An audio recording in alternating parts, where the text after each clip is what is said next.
The fluorescent lights blurred into white streaks above her. Nadine felt her knees buckle first. Then her vision tunneled.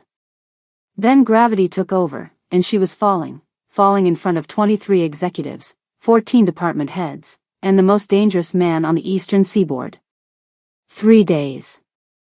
That's how long she'd been hiding 2 fractured ribs, internal bruising that turned her torso into a canvas of purple and black, and pain so severe that breathing felt like swallowing glass. 3 days of pressing foundation into bruises. 3 days of oversized blazers to hide the damage. 3 days of crushing painkillers between her teeth because she couldn't afford to look weak. Couldn't afford to lose this job. Couldn't afford to let them see her break. But the body doesn't negotiate with bills. It doesn't care about deadlines or dignity or the $47.23 in her bank account. And on the 3rd day, in the middle of the most critical quarterly review of the year, Nadine Usher's body made a decision her mind refused to make. It gave up. She should have hit the conference room floor. Italian marble. Expensive. Unforgiving. Instead, she fell into hands. Massive hands. Tattooed at the wrists. Belonging to a man who hadn't touched another human being gently in longer than he could remember. Lee Min-woo caught her like she weighed nothing. Like he'd been waiting for her to fall. And in a building where his word was law, where his name was whispered like a curse, where grown men avoided his gaze, this CEO, this billionaire, this dragon of Manhattan, looked down at the unconscious woman in his arms and made a decision that would burn his empire to the ground if that's what it took. Some people call it protection. Others call it obsession. Nadine would learn to call it something else entirely. Now, before I tell you how a woman with a master's degree ended up cleaning toilets for the Korean Mafia, and how that decision saved her life, I need you to do something real quick. Look at the subscribe button. If you're watching this and you're not subscribed, you're basically reading someone else's book over their shoulder. Just hit it. It takes half a second, it costs nothing, and honestly, you're going to want to be here for what happens next. Smash that subscribe button and let me know in the comments where you're watching from. I see every single comment. Every country, every city. Drop your flag, let me know you're here. Alright. Let's go back 6 months. Let's talk about how Nadine Usher ended up in that conference room in the first place. Nadine Usher stared at her phone screen at 5:47 a.m. on a Tuesday morning in January. $47.23. That's what stood between her and nothing. She refreshed the banking app. The number didn't change. Outside her Washington Heights apartment window, the sky was still dark. The radiator in the corner hissed and clanked, struggling against the winter cold. From the apartment next door, she could hear her neighbor's alarm through the paper-thin walls. Nadine set her phone down next to the Howard University diploma hanging above her tiny kitchen table. Masters in Economics. 3.9 GPA. Distinguished thesis on market inequalities in urban centers. Worth exactly nothing in this job market. She opened the cupboard. 1 package of ramen left. 4th morning in a row. She put the kettle on and opened her laptop. The student loan notification glowed on the screen. $127,000 balance. Payment due, February 1st. 19 days away. Another payment she wouldn't make. While the water heated, she pulled her only interview outfit from the closet. Black blazer from Goodwill. Black slacks with a small tear near the hem she'd stitched by hand. A white blouse she'd ironed 3 times, trying to hide wrinkles that had become part of the fabric. It's just cleaning, she whispered to herself, smoothing the blazer. It's just cleaning. But it wasn't just cleaning. Not at $23 an hour with benefits. Not at Hanjin Tower. Everyone in New York knew about Hanjin. Shipping company on paper. Something else in reality. The kind of business where delivery trucks moved at night and security guards carried weapons that weren't in any catalog. Nadine had done her research. 3 hours online the night before, reading old news articles, public records, court filings. Lee Min-woo, CEO. Investigated twice by federal agencies. Nothing stuck. His father built the company in the 80s. His grandfather had been something important in Seoul. The kettle whistled. She made her ramen, ate it standing up, checking the time. 6:23 a.m. Interview at 8 o'clock. Nadine put on her clothes, applied minimal makeup, and twisted her hair into a neat bun. Professional. Forgettable. Exactly what she wanted to be. She picked up her keys with the small pepper spray attached and her phone with its spiderweb of cracks across the screen. In the bathroom mirror, she looked at herself one last time. Survival doesn't care about your GPA, she told her reflection. The subway at 7:15 was packed with people hiding inside winter coats. Nadine stood holding a pole, watching faces, calculating odds. It was the economist in her. She couldn't help it. Everything was data. The woman across from her, designer bag, cheap shoes, prioritizing appearance over comfort. The man beside her, expensive watch, wrinkled suit, recent divorce based on the pale band of skin where a ring used to be. She got off at 42nd Street and walked 3 blocks to Hanjin Tower. 52 floors of glass and steel rising up like a monument to money and power. The morning sun hit it and turned the windows into mirrors reflecting the city back at itself. As Nadine approached the entrance, she noticed the security guard. Standard uniform, non-standard weapon. The slight bulge under his jacket wasn't a regular security handgun. It was smaller, flatter. The kind of thing people carried when they didn't want to be noticed carrying anything. The lobby was too clean. Too quiet. Wrong energy. Banks had marble floors and high ceilings, but they also had noise. Conversation. Life. This place felt like a museum dedicated to wealth. Look, don't touch, don't speak. The receptionist directed her to the 32nd floor. HR. In the elevator, Nadine stood perfectly still, aware of the camera in the corner watching her. Mrs. Park was waiting in a small conference room. Korean-American, mid-50s, with practical glasses and a navy suit that said competent, not fashionable. She had the kind of face that gave nothing away. Nadine Usher, she asked, not really a question. Yes, ma'am. Sit. The interview started normally enough. Experience? Office cleaning during undergraduate. Retail since graduation. Availability? Any hours. Completely flexible. Transportation? Subway. I live in Washington Heights. Why this position? Nadine had prepared for this.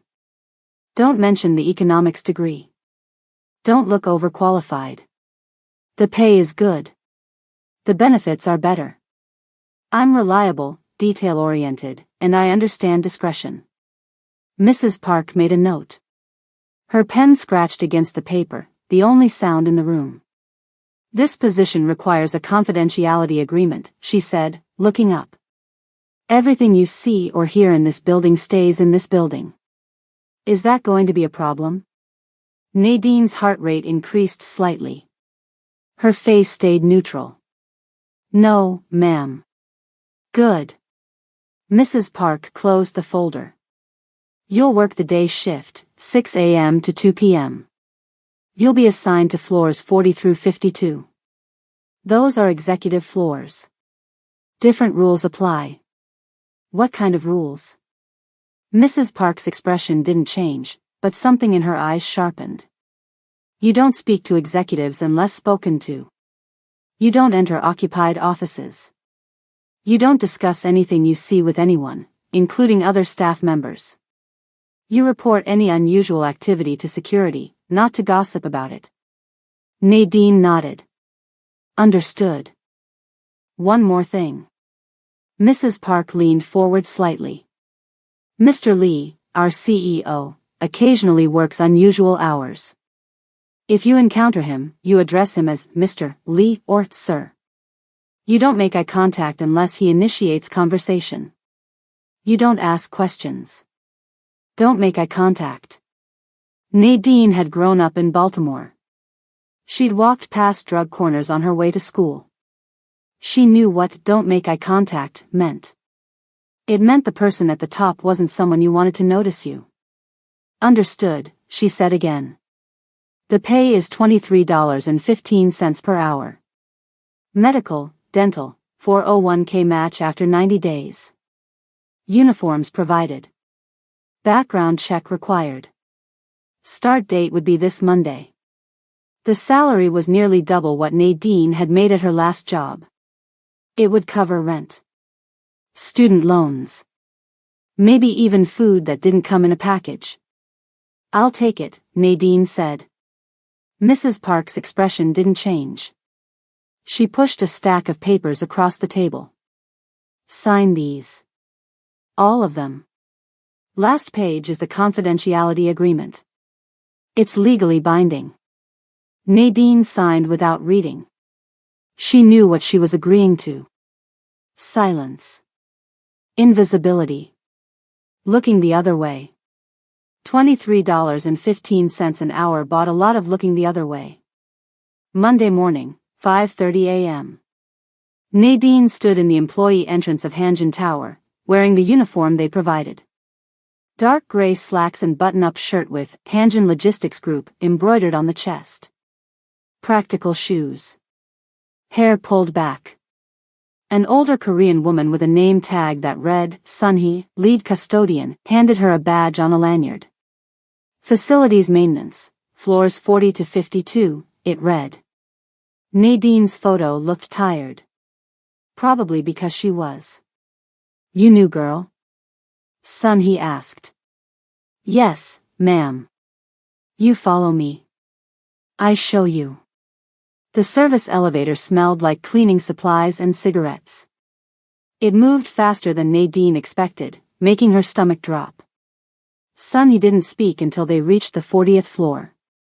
Executive floor's different, she said as they exited. Special rules. Mrs. Park explained, Nadine said. Sunhee shook her head. Mrs. Park explained company rules. I explain real rules. She led Nadine down a quiet hallway. It was 5:45 a.m. The building was still mostly empty. Rule 1. You see wrong thing, you clean it up. No questions. What's a wrong thing? Blood. Broken glass. Things not supposed to be there. Nadine's stomach tightened. Blood? Rule 2. Security cameras for regular employee, not for executive floors. No cameras in executive elevator. No cameras in Mr. Lee's office. Remember that. No cameras. Meaning no record of what happened there. Rule 3. Mr. Lee very particular. His office cleaned before 7 a.m. or after 10 p.m. Never when he there. And if he is there? You turn around. You come back later. You never disturb. Sunhee handed Nadine a cart loaded with cleaning supplies. You start here. 40th floor restrooms, executive offices, conference rooms. Work your way up. Top floor, Mr. Lee's office, you save for last. Always. Understood. Sunhee's expression softened slightly. You smart girl. I can tell. Be invisible here. Is safer. She left Nadine alone with her cart and her thoughts. Be invisible. Don't ask questions. Clean up the blood. Nadine pushed the cart toward the first office. The wheels squeaked slightly against the marble floor, the sound echoing in the empty hallway. She was walking into the dragon's den. Eyes down. Voice quiet. Invisible. She just hoped the dragon wouldn't notice her. On her first day, Nadine learned 3 things about Hanjin Tower. 1. The elevators to the executive floors had no cameras. 2. The security guards answered to someone other than the security manager. 3. There was a man on the 52nd floor that everyone whispered about but no one would name. She also learned a fourth thing, though it would take her 5 months to understand it. Someone on those executive floors had already noticed her. And in a building where being noticed usually meant trouble, Nadine Usher had just become the most interesting person in the tower. Nadine figured it out on day 4. The trick wasn't to be unseen. It was to be seen, forgotten, and dismissed in the same breath. True invisibility wasn't about hiding.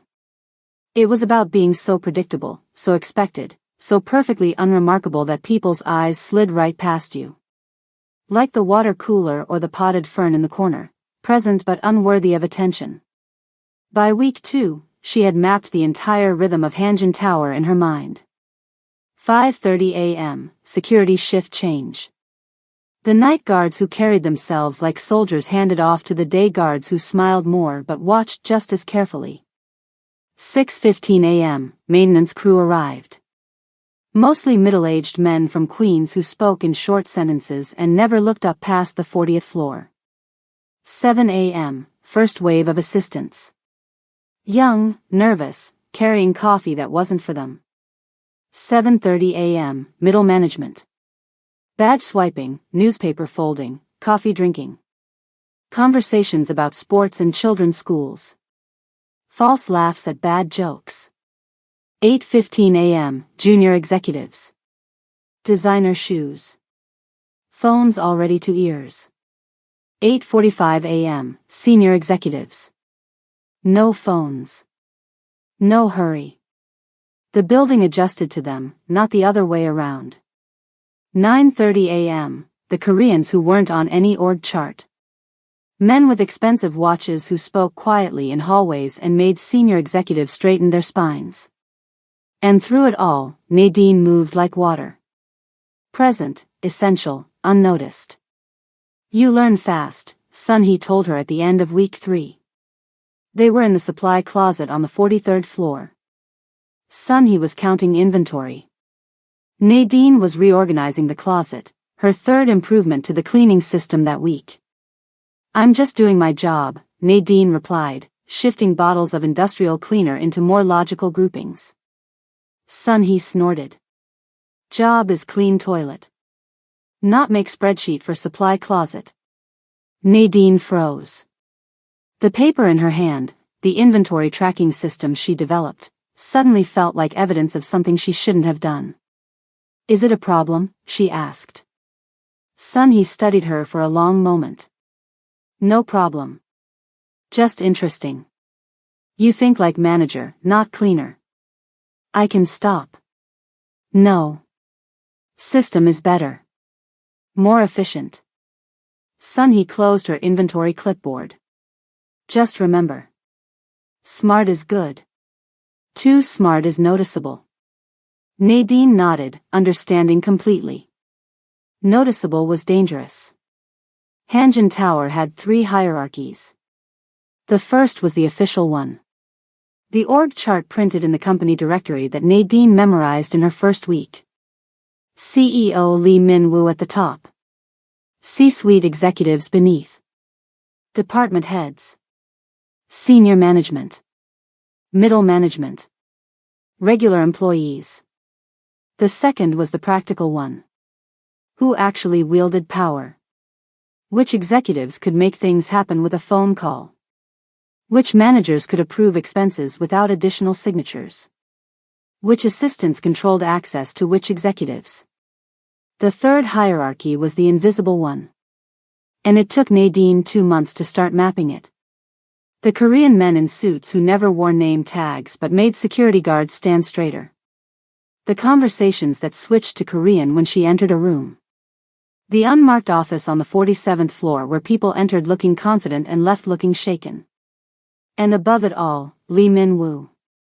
The man she'd never seen but whose name caused every conversation to drop half an octave. Mr. Lee is very pleased with the quarterly results.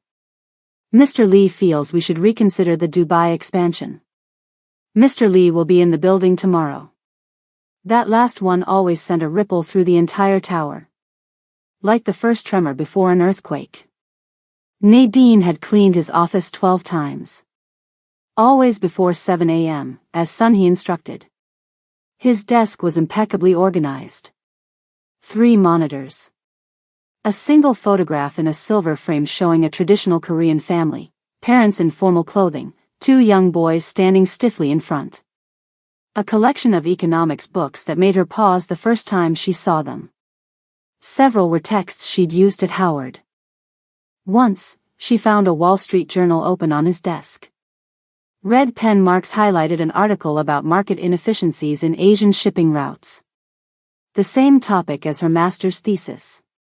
She did not look closely. She did not touch anything. She cleaned and left. Invisible. Forgettable. Safe. The break room on floor 42 had the best coffee machine in the building. Executives from other floors found excuses to use it. Which is why Nadine always cleaned it at 10:15 a.m., when most executives were in their first meetings of the day. Until the Tuesday when her schedule got shifted. She was wiping down counters at 11:30 instead, cursing the fire alarm test that had thrown off her routine, when the door opened. She didn't look up.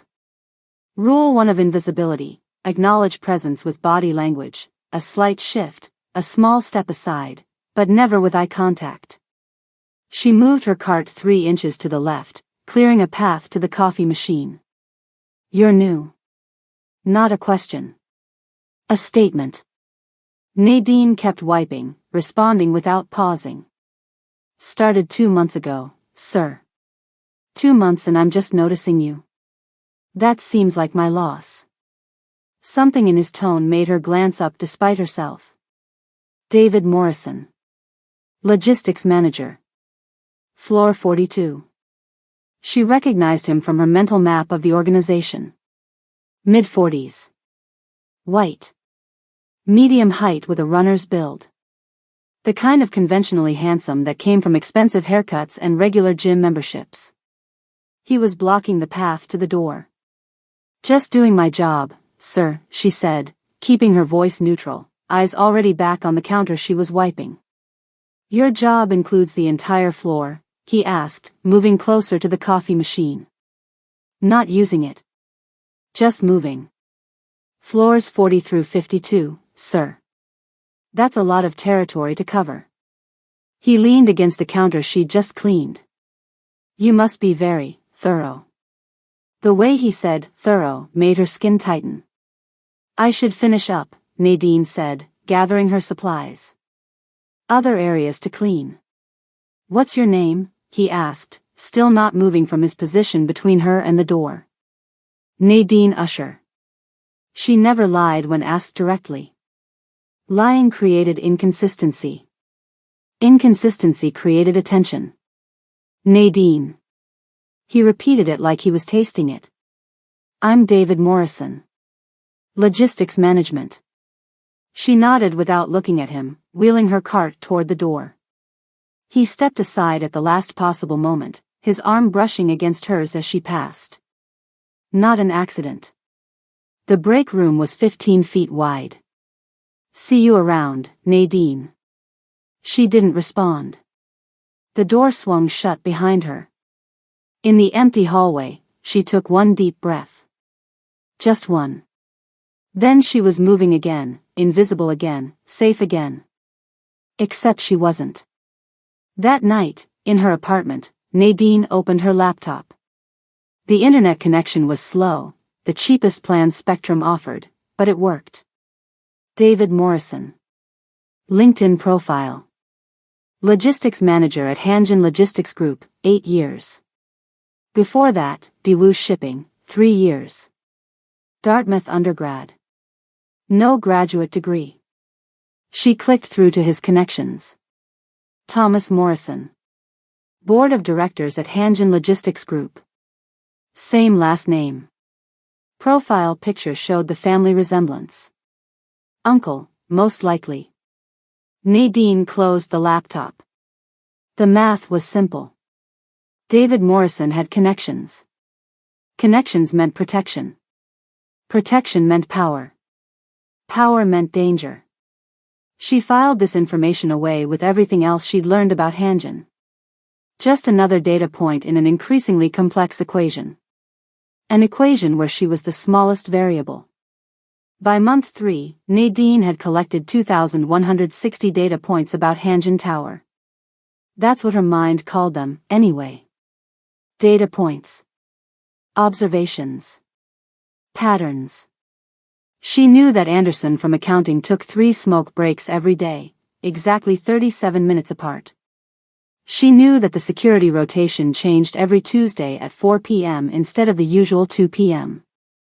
She knew that deliveries to the loading dock happened at 1 a.m. on Wednesdays and Fridays, and the security cameras in that area switched off for exactly 43 minutes during those deliveries.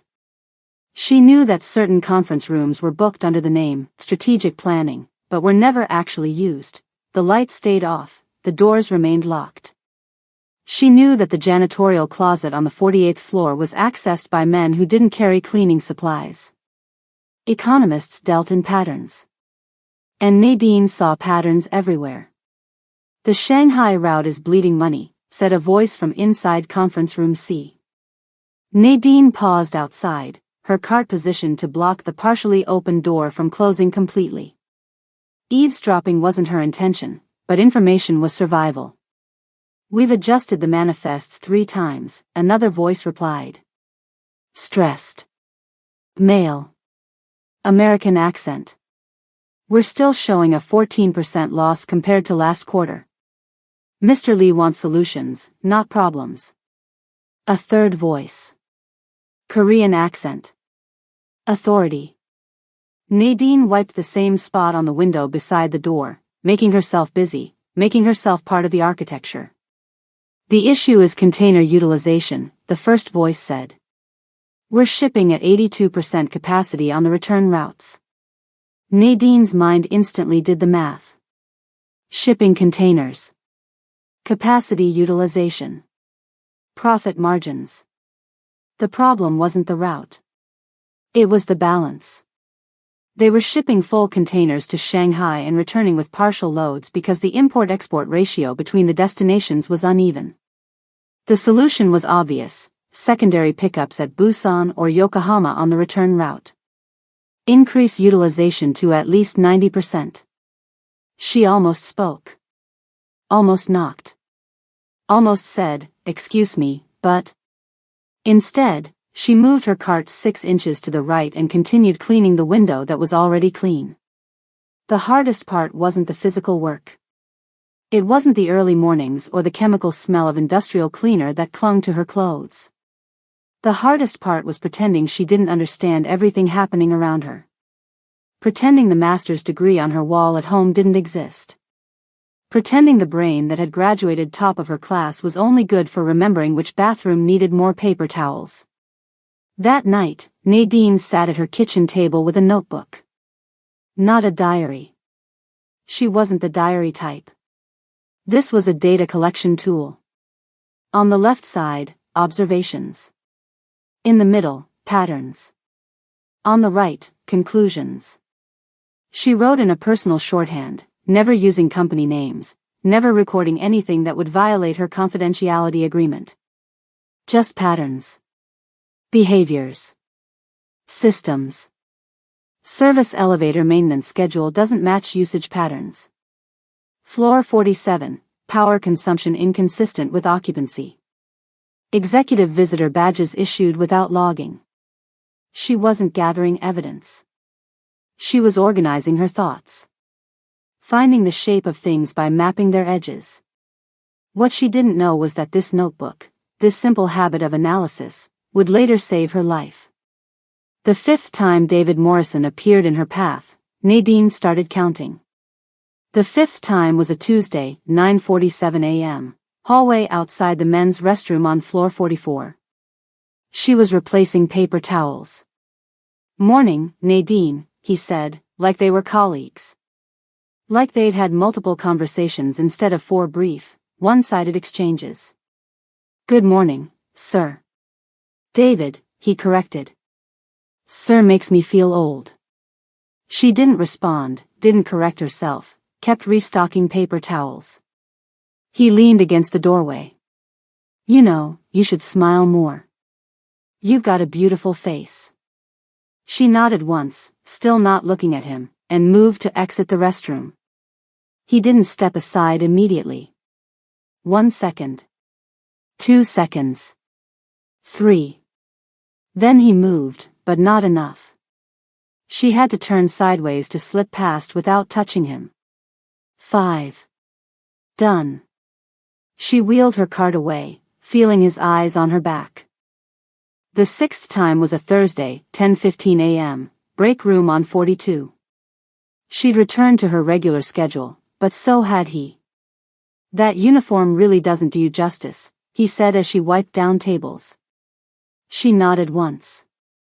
Non-committal. Not encouraging. Not rude enough to report. Do you have a boyfriend? Husband? She kept wiping, kept moving. I need to finish here, sir.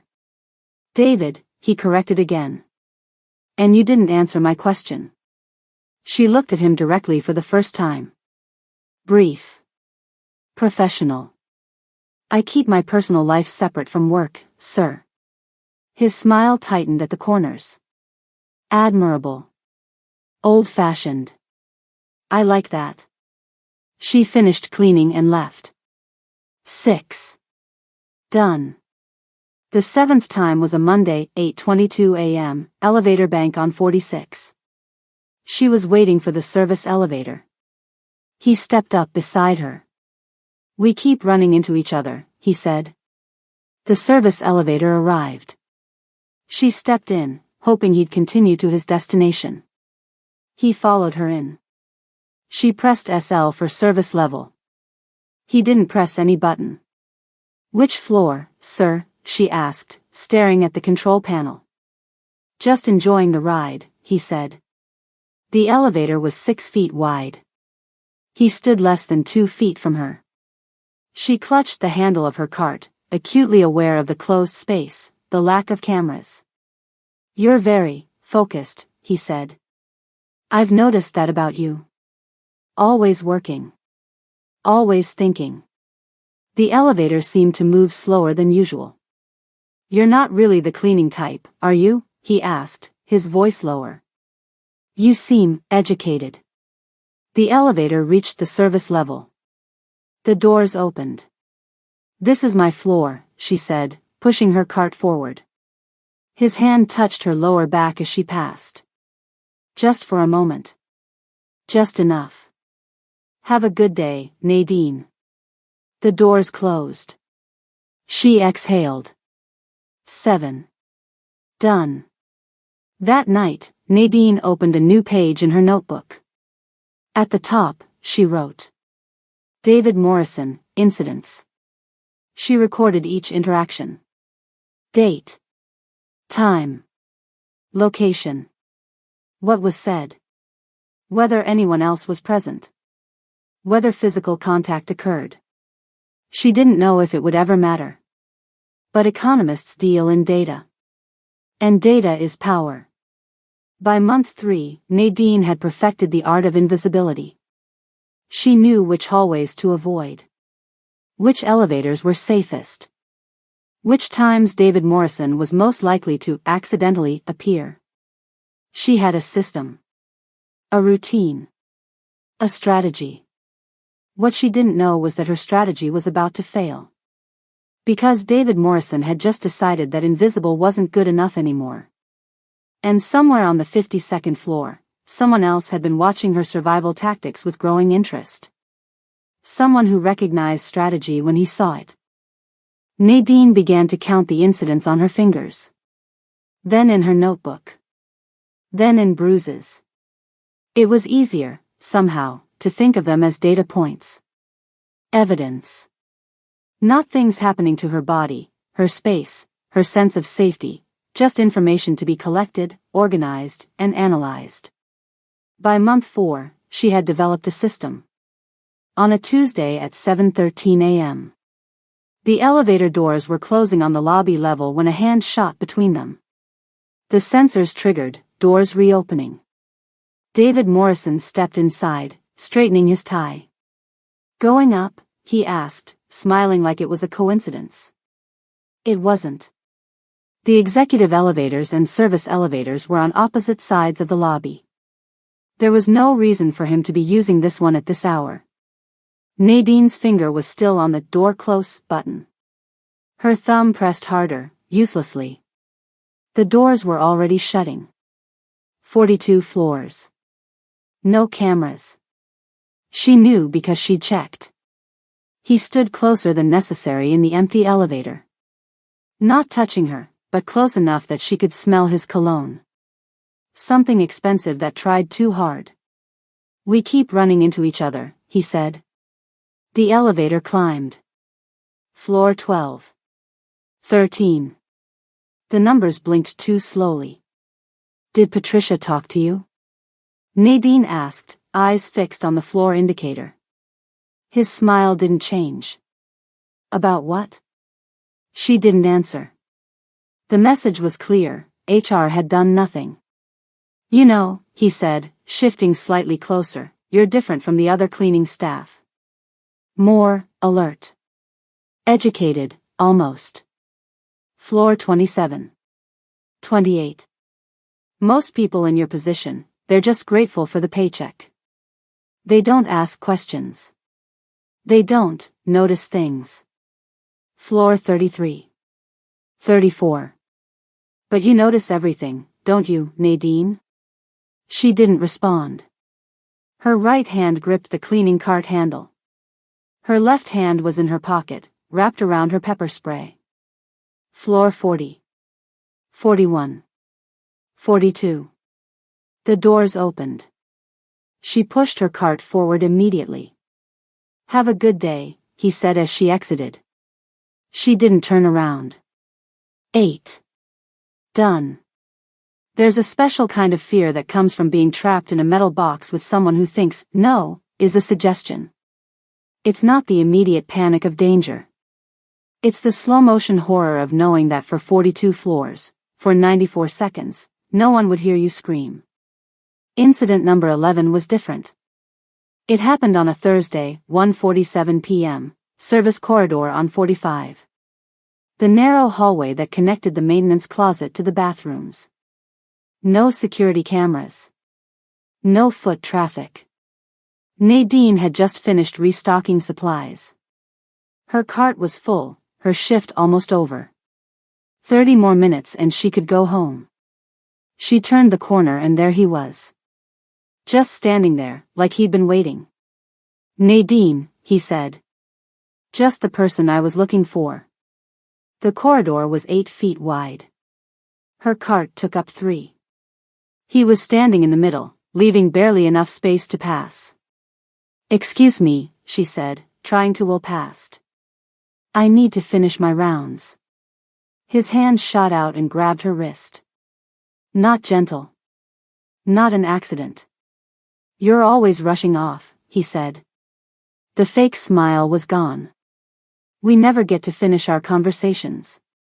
She tried to pull her arm away. His grip tightened. "Let go," she said. Not loud. Not yet. But firm. "I just want to talk," he said. His thumb pressed into the soft underside of her wrist, where the pulse points were. "About your chat with HR. About how disappointed I am that you misunderstood my friendly gestures." She yanked her arm back with enough force to break his grip. He wasn't expecting resistance. "I need to finish my shift," she said, pushing her cart forward, forcing him to step aside or be hit. He moved, but barely. She had to turn her body to squeeze past. His hand reached out again, brushed her hip. "This conversation isn't over, Nadine." She kept walking. Did not run. Did not look back. 11. Done. By evening, the bruise on her wrist had formed, 5 distinct fingerprints, dark against her brown skin. She photographed it in the harsh bathroom light of her apartment, the time stamp clear on her phone, 7:42 p.m., Thursday. Evidence. Data. Another entry in the growing log. Mrs. Park's office was exactly what you'd expect from 20 years in corporate HR, degrees on walls. Family photo, husband, 2 teenagers, positioned for visitors to see. Desk organized with the precision of someone who handled other people's chaos for a living. Nadine sat in the visitor's chair, back straight, hands folded in her lap. She wore a long-sleeved shirt despite the warm May weather. The bruise had faded to a sickly yellow-green, but it was still visible. Better to hide it than explain it. "Thank you for meeting with me," Nadine said. Mrs. Park nodded, professional concern on her face. "Of course. What can I help you with?" "I need to file a formal complaint against David Morrison." Mrs. Park's expression didn't change, but her pen paused above her notepad. Just for a second. Then she was writing again. "What's the nature of your complaint?" "Harassment. Unwanted physical contact. Intimidation." More writing. Mrs. Park's face remained neutral, practiced. "Can you be specific about these incidents?" Nadine was prepared. She recited dates, times, locations. The elevator encounters. The comments about her appearance. The wrist grab in the service corridor. Did anyone witness these interactions? Mrs. Park asked. No, Nadine admitted. He's careful about that. More writing. The sound of the pen against paper filled the silence. And you're sure you haven't misinterpreted his intentions? Sometimes friendly gestures can be. He grabbed my wrist hard enough to leave bruises, Nadine interrupted. That's not a friendly gesture. Mrs. Park looked up. Do you have documentation of these bruises? Yes. Nadine took out her phone, pulled up the photo. Showed it to Mrs. Park. Mrs. Park studied it. This could have happened any number of ways. It happened exactly the way I described. Unfortunately, without witnesses. You're saying you don't believe me? I'm saying, Mrs. Park replied carefully, closing her notebook, that David Morrison has been with Hanjin for 8 years. He has an exemplary record. His uncle sits on our board of directors. There it was. The real reason nothing would happen. So because he's connected, he can do whatever he wants? Nadine asked. I didn't say that. Mrs. Park's voice remained even. I'll speak to David about appropriate workplace conduct. But I'd recommend being careful about finding yourself alone with him. Being careful. Like it was her job to avoid harassment, not his job to stop harassing. Nadine stood up. Thank you for your time. I'll make a note of your concerns in his file, Mrs. Park said, as if that meant anything. In the hallway outside HR, Nadine's hands were shaking. Not with fear. With rage. The system wasn't broken. It was working exactly as designed. Just not for people like her. HR departments exist to protect companies, not employees. This isn't cynicism, it's documented reality. Studies show that over 75% of employees who report harassment face some form of retaliation, while fewer than 15% of harassers face meaningful consequences. For someone like Nadine, a black woman in a low-status position, reporting a white man with connections, those odds dropped even further. But knowing the statistics didn't make the reality any less infuriating. David knew about the complaint within 48 hours. Nadine could tell by the way he looked at her in the hallway on Tuesday morning. The fake friendliness was gone. So was the predatory smile. His eyes were cold, calculating, measuring her in a new way. He didn't speak to her that day. Or the next. The comments stopped. The accidental encounters stopped. Instead, she would turn a corner and find him watching her from across a room. She would exit a bathroom and see him down the hallway, phone to his ear, eyes following her movement. Sometimes silence is louder than words. And David Morrison's silence screamed of something dangerous building behind it. The first time Nadine saw Lee Min-woo, she almost didn't recognize him. It was 6:45 a.m. on a Wednesday, her 8th time cleaning his office. The space was supposed to be empty, as it always was at this hour. Except this time, something was different. The desk lamp was on. A coffee mug, white porcelain, still steaming, sat beside the keyboard. Someone had been here. Recently. Nadine hesitated in the doorway. Sunhee's warning echoed in her mind. If he's there, you turn around. You come back later. You never disturb. But the office appeared empty. Bathroom door open. No coat on the rack. No briefcase beside the desk. She should leave. Come back later. That was protocol. Instead, she stepped inside and began her routine. Quickly. Efficiently. Vacuum the floor, dust the surfaces, empty the small trash can, wipe down the glass tabletop. As she worked, her eyes kept returning to the photograph on his desk.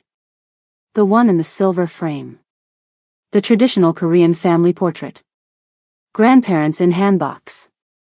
2 young boys standing in front. Today, for the first time, she broke her own rule. She looked more closely. The older couple stood rigid, formal. The woman's face betrayed nothing. The man's expression was stern, commanding. The older boy, maybe 12, had the same stern expression as the man. Shoulders back. Chin up. A miniature adult. But the younger boy, perhaps 7 or 8, was smiling. Not a full grin, that wouldn't be allowed in a formal portrait, but the corners of his mouth turned up slightly. His eyes held something like mischief. She wondered which one became the man everyone feared. That's my grandfather. The voice came from the doorway. Nadine spun around, her heart stopping for a full second before slamming against her ribs. Lee Min-woo stood in the entrance to his office, watching her. He was taller than she'd expected. At least 6'3". Broad-shouldered in a charcoal suit without a tie, the top button of his white shirt undone. His black hair was styled simply, expensive in its restraint. But what struck her most were his hands. Strong hands. Tattooed at the wrists, intricate patterns disappearing beneath his shirt cuffs. And his eyes. Dark, steady, completely unreadable.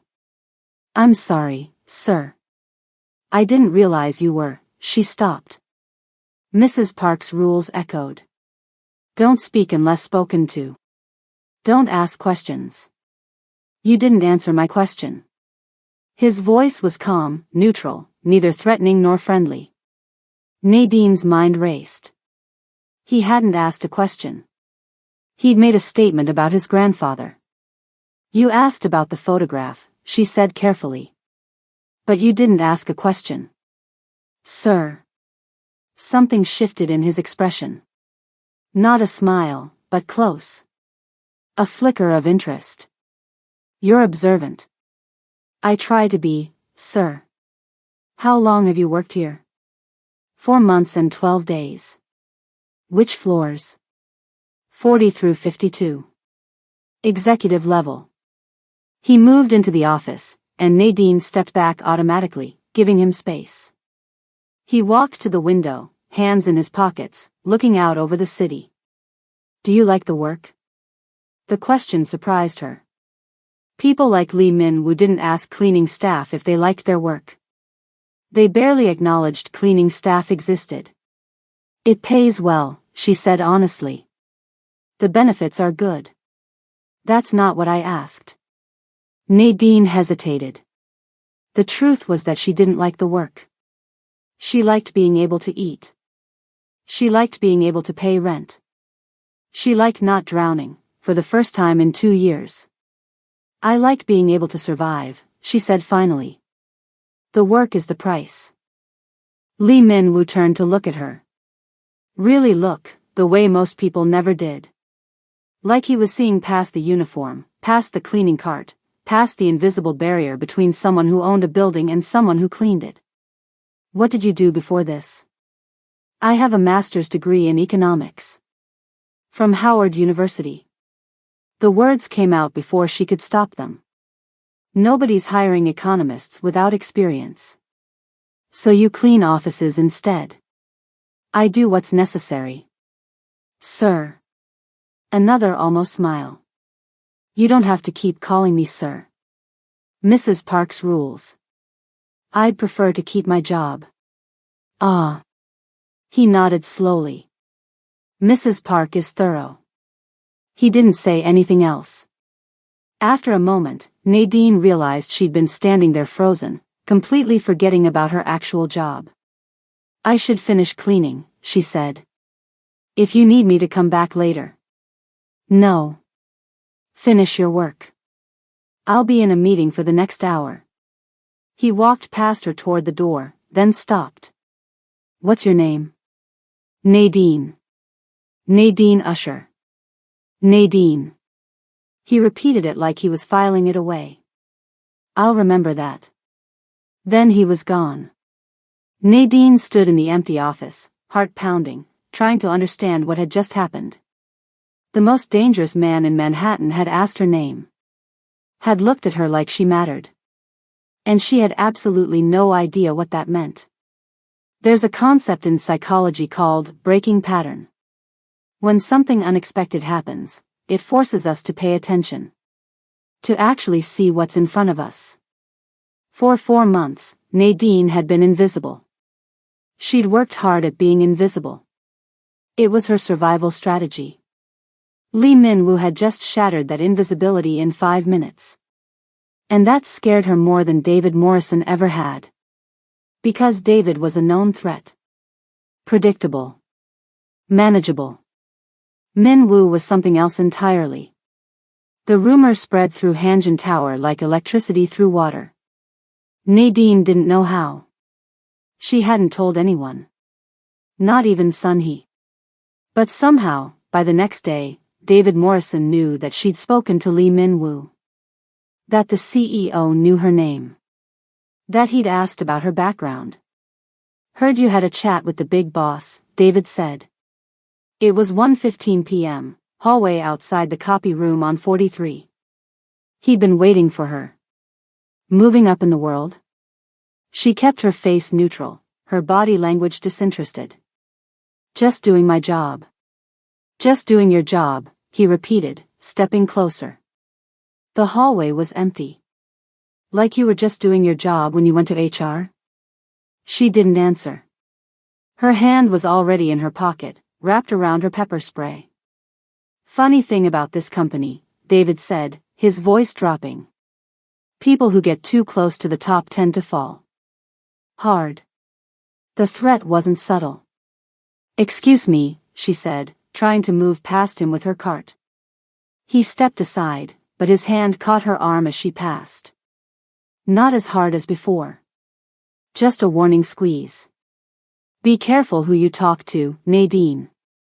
She pulled away and kept walking. That night, she stared at her bank account on her cracked phone screen. $73.41. Not enough to quit.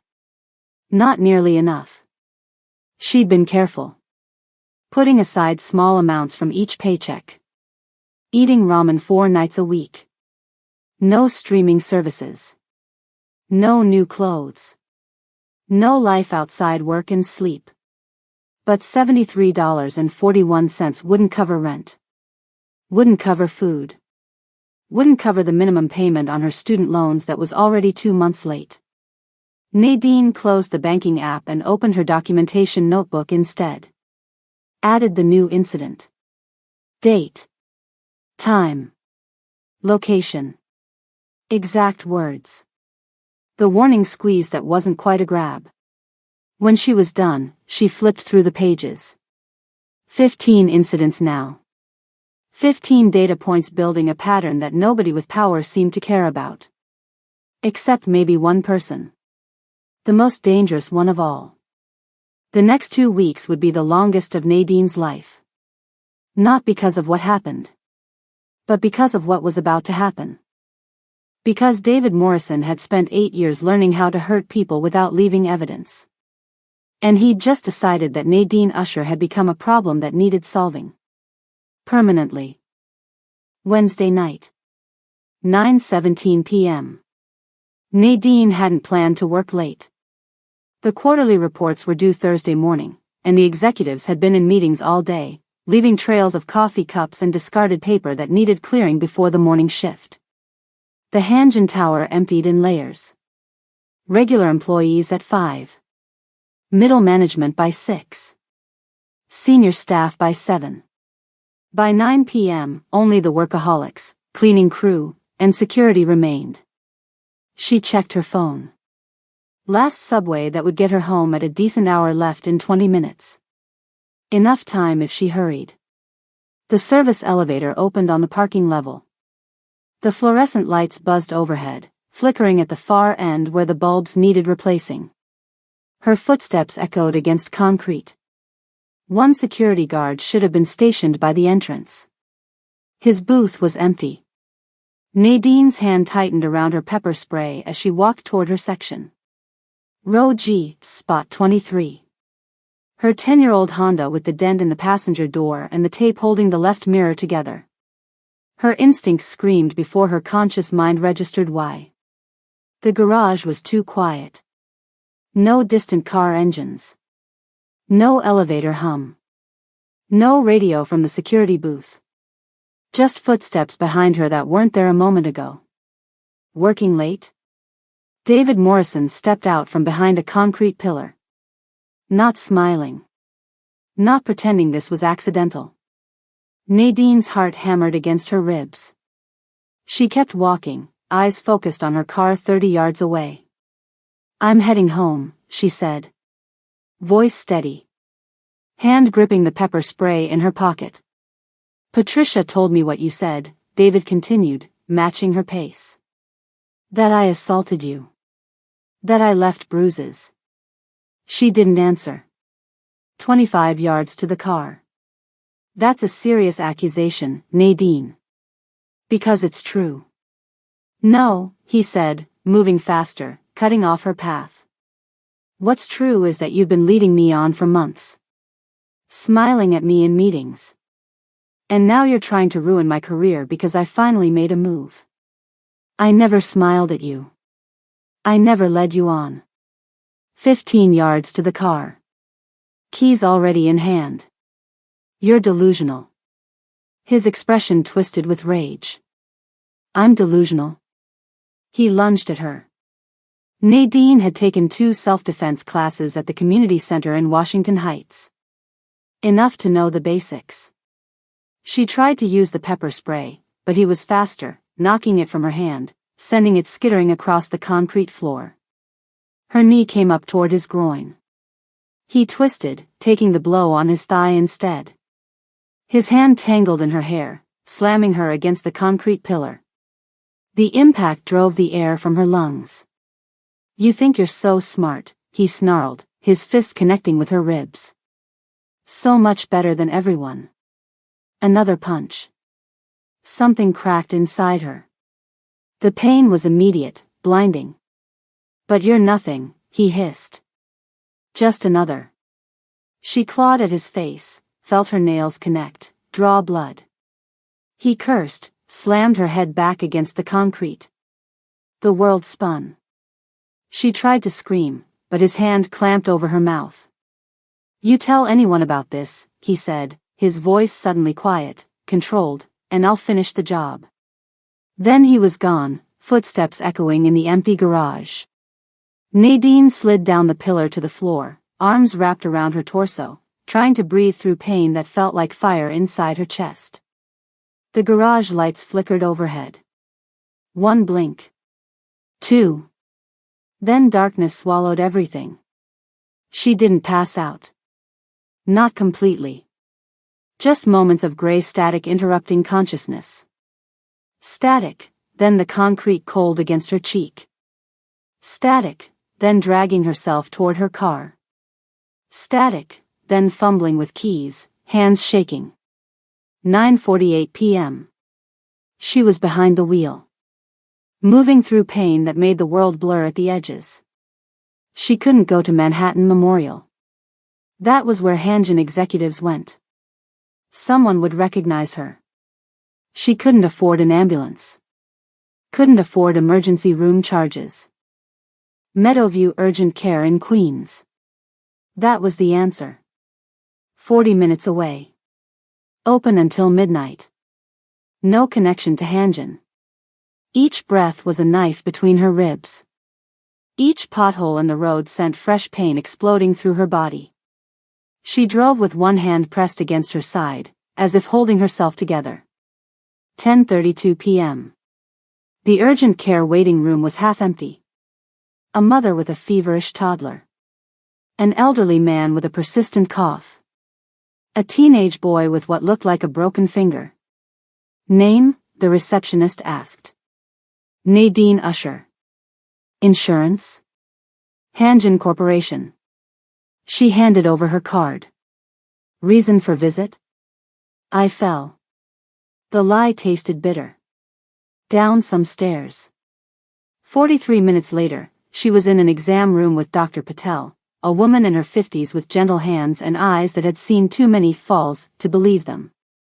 2 broken ribs, she said, studying the X-rays. Severe bruising across your torso. Possible mild concussion from the impact to your head. This wasn't from stairs. Nadine said nothing. These injuries are consistent with an assault, Dr. Patel continued. I can have a social worker come speak with you. We can file a police report. I can't. Why not? Because it won't matter. He's connected. I'm nobody. Nadine's voice cracked. The system doesn't work for people like me. Dr. Patel's expression held such profound sadness. Then at least let me document this properly, she said. In case you change your mind. Nadine nodded, too exhausted to argue. The examination was thorough. Every bruise photographed. Every injury documented. Forms signed. Reports filed. These are your discharge instructions, Dr. Patel said, handing her papers and a prescription. Strong painkillers for the next week. Rest. No lifting. No strenuous activity. You should take at least 2 weeks off work. 2 weeks. Without pay. Impossible. I'll be careful, Nadine said. Dr. Patel knew it was a lie. They both did.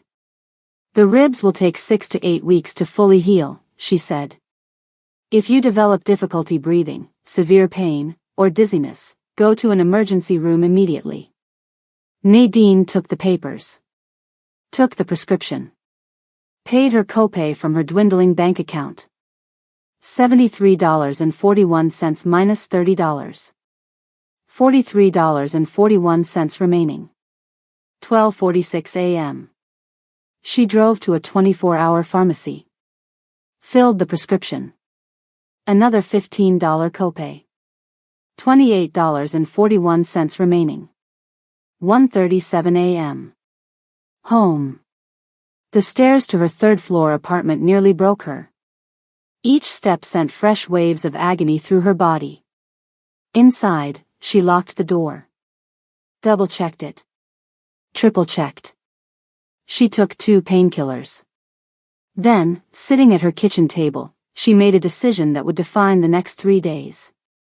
She would go back to work. She would finish the quarterly report due Friday. She would not let David Morrison win, even if it killed her. 5:30 a.m. Thursday. Day 1. Nadine stared at herself in the bathroom mirror.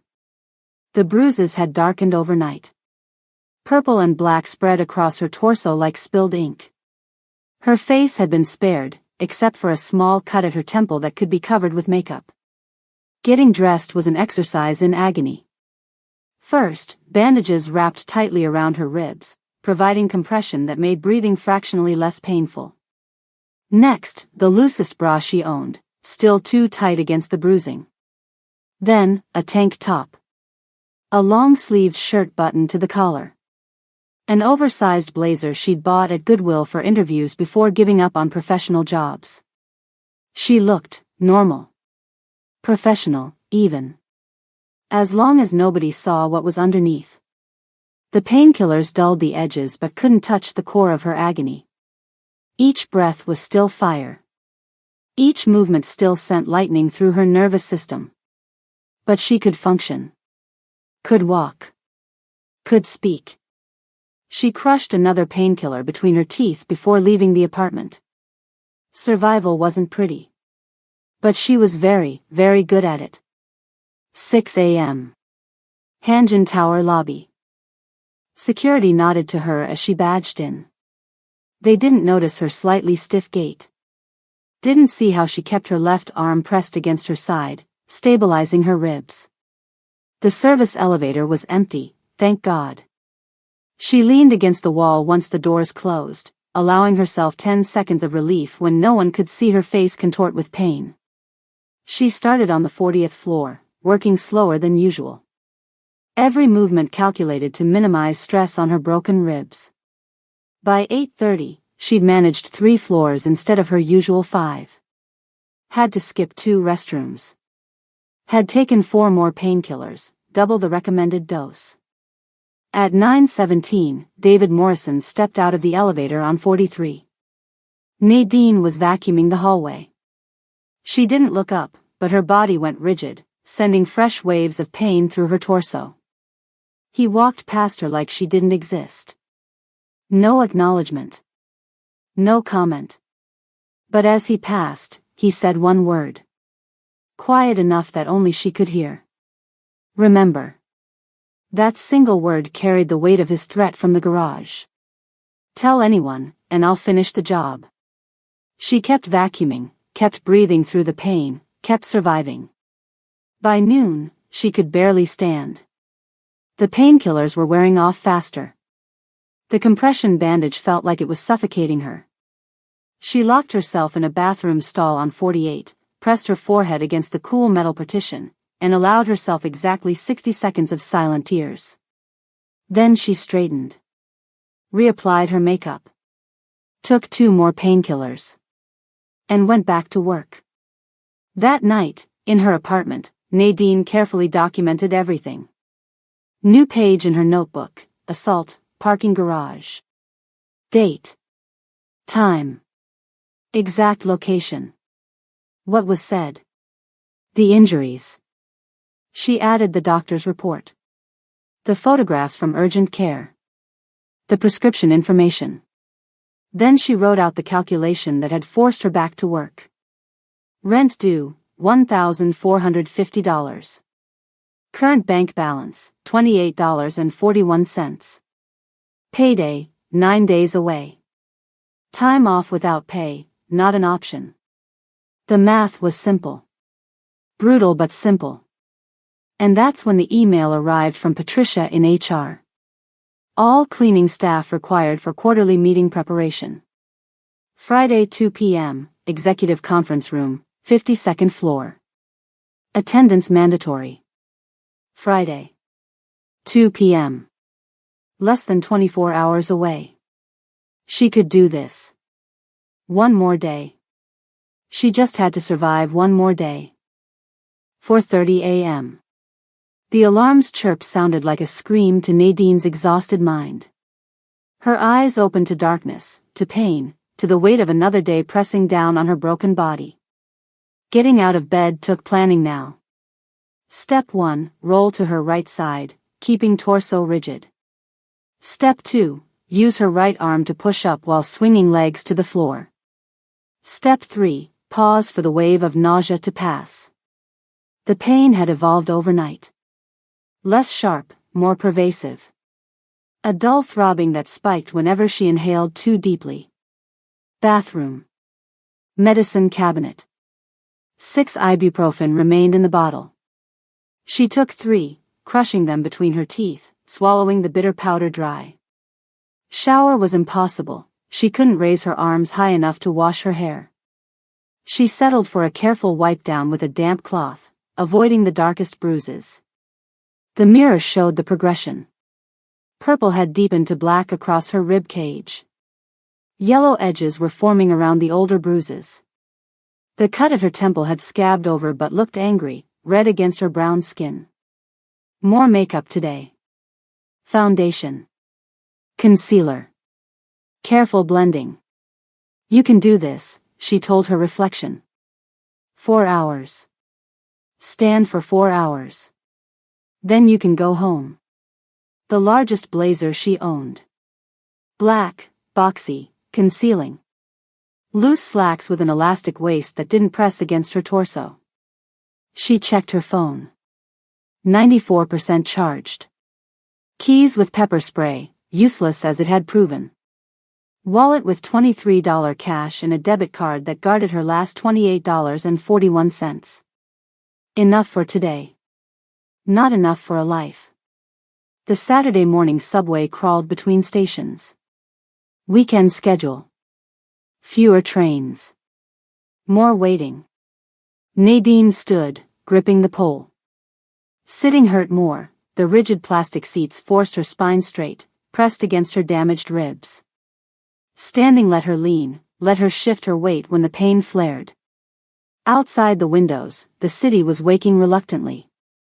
Bodega owners rolling up metal shutters. Early joggers in Central Park. Weekend workers trudging toward jobs that didn't respect Saturdays. A young woman across from her was reading something on her phone, smiling. A couple leaned against each other, dozing. A child pointed at Nadine's formal clothes, curious about who dressed up on weekends. Normal people. Normal lives. Nadine envied their ignorance of how quickly normal could shatter. 4 hours. Stand for 4 hours. Then she could go home. Hanjin Tower felt different on Saturdays. The emptiness made it honest somehow. No pretense of being just another corporation when the hallways echoed and security watched more carefully. The lobby guard checked her ID twice, scrutinizing her face against the photo. Quarterly meeting, he asked. Yes, she answered. Cleaning staff. He nodded, eyes already moving to the next person. As she crossed the lobby, a black BMW pulled into the executive parking space visible through the glass doors. David Morrison stepped out, straightening his tie. Their eyes met through the glass. He didn't smile. Didn't nod. Just stared, his expression somewhere between satisfaction and warning. She looked away first, moving toward the elevator bank. Her hand was steady as she pressed the button. Her breathing was controlled despite the fire in her chest. She would not give him the satisfaction of seeing her break. By 1:45 p.m., Nadine had positioned herself strategically in the executive conference room on the 52nd floor. Back wall. Near the door. A smooth marble column she could lean against without looking like she needed support. The other cleaning staff milled around, straightening chairs, refilling water pitchers. Normal pre-meeting tasks. None of them noticed how Nadine minimized her movements, how she used her right hand for everything, how she breathed in small, careful sips of air. She took 4 more ibuprofen, washing them down with water stolen from an executive's glass. Double the recommended dose. Still not enough. The digital clock on the wall read 1:55 p.m. 5 minutes until the meeting. 5 minutes until she could become invisible again. 5 minutes until the hardest performance of her life began. The conference room filled in order of importance. First, the assistants, laptops open, seating cards arranged. Then department heads, moving with the confidence of the middle tier. Next, senior executives, who didn't rush, didn't worry, didn't apologize for anything. Finally, the board members, men who'd been making decisions since before Nadine was born. David Morrison sat 3/4 down the massive oval table, in the logistics section. He didn't look at her. Didn't need to. His victory was already complete in his mind. At exactly 2 p.m., the room shifted. Subtle but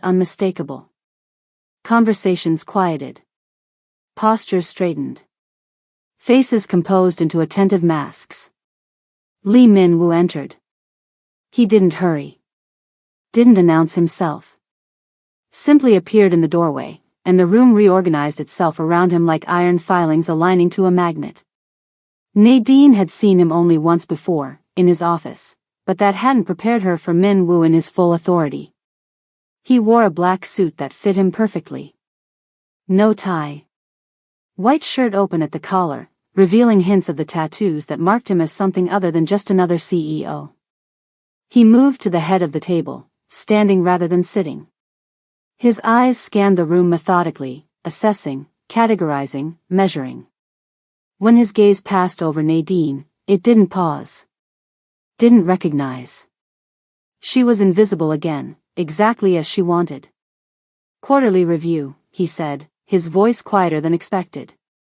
People leaned forward to hear, which was exactly the point. He made them work to listen.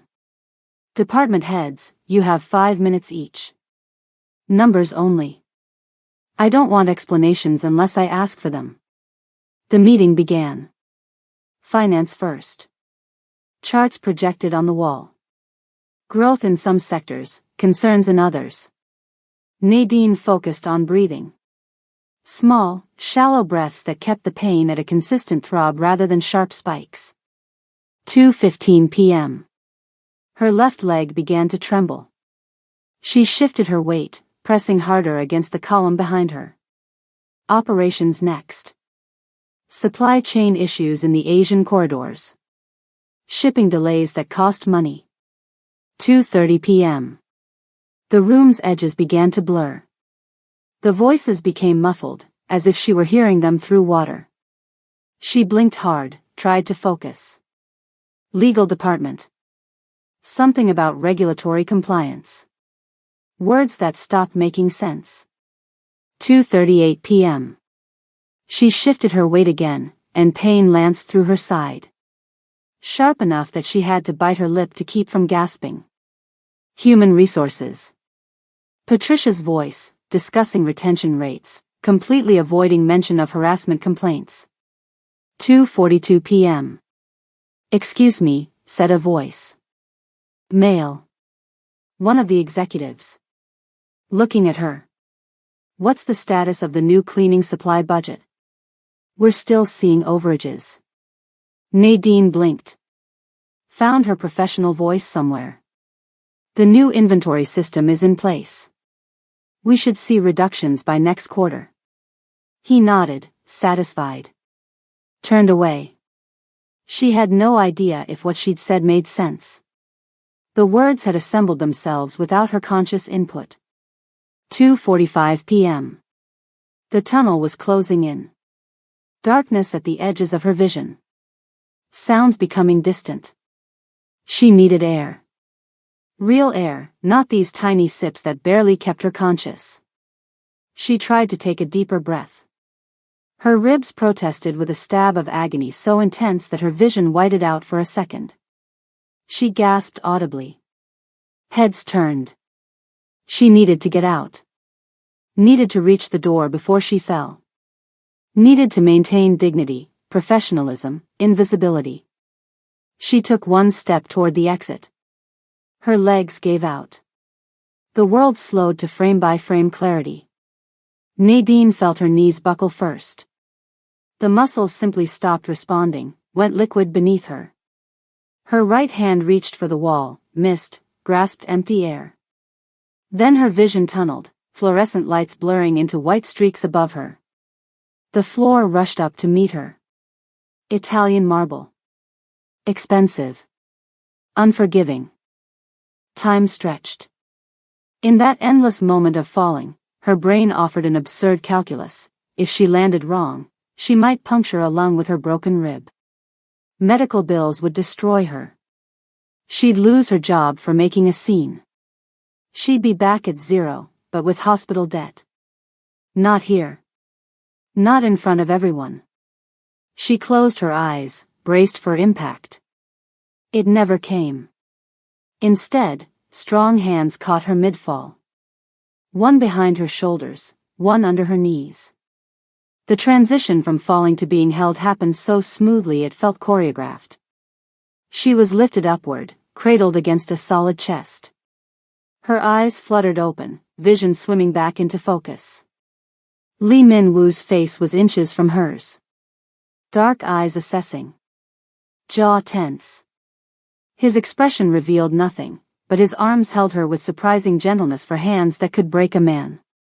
"Sir, she tried, but her voice wouldn't cooperate. "Don't speak," he said quietly. Not harsh. Just absolute. The room had frozen. 43 people staring in shock.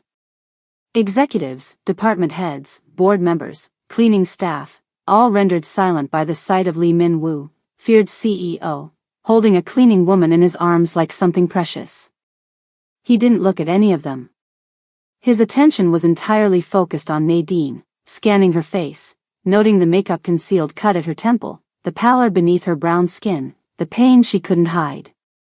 "Get Dr. Kim," he said, his voice cutting through the silence. "My private suite. Now." One of his assistants scrambled for a phone.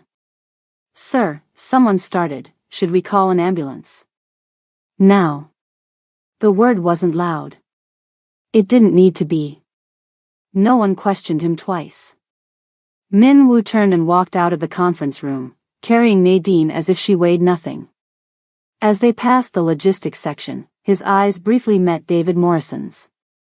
Nothing was said. Nothing needed to be. But in that fraction of a second, something was noted.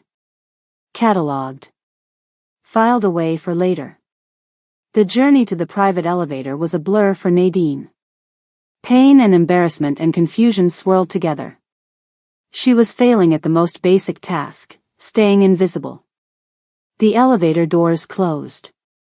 Min-woo shifted her weight slightly, minimizing pressure on her ribs with an awareness that surprised her. As if he knew exactly where she was hurt. "Stay awake," he said. His voice was different now. Quieter. Almost gentle. "You're safe now." She tried to respond but couldn't find the words. The adrenaline was fading, and with it, her tenuous grip on consciousness. "I've got you," he said. The words followed her into darkness. Nadine surfaced slowly from unconsciousness, awareness returning in layers.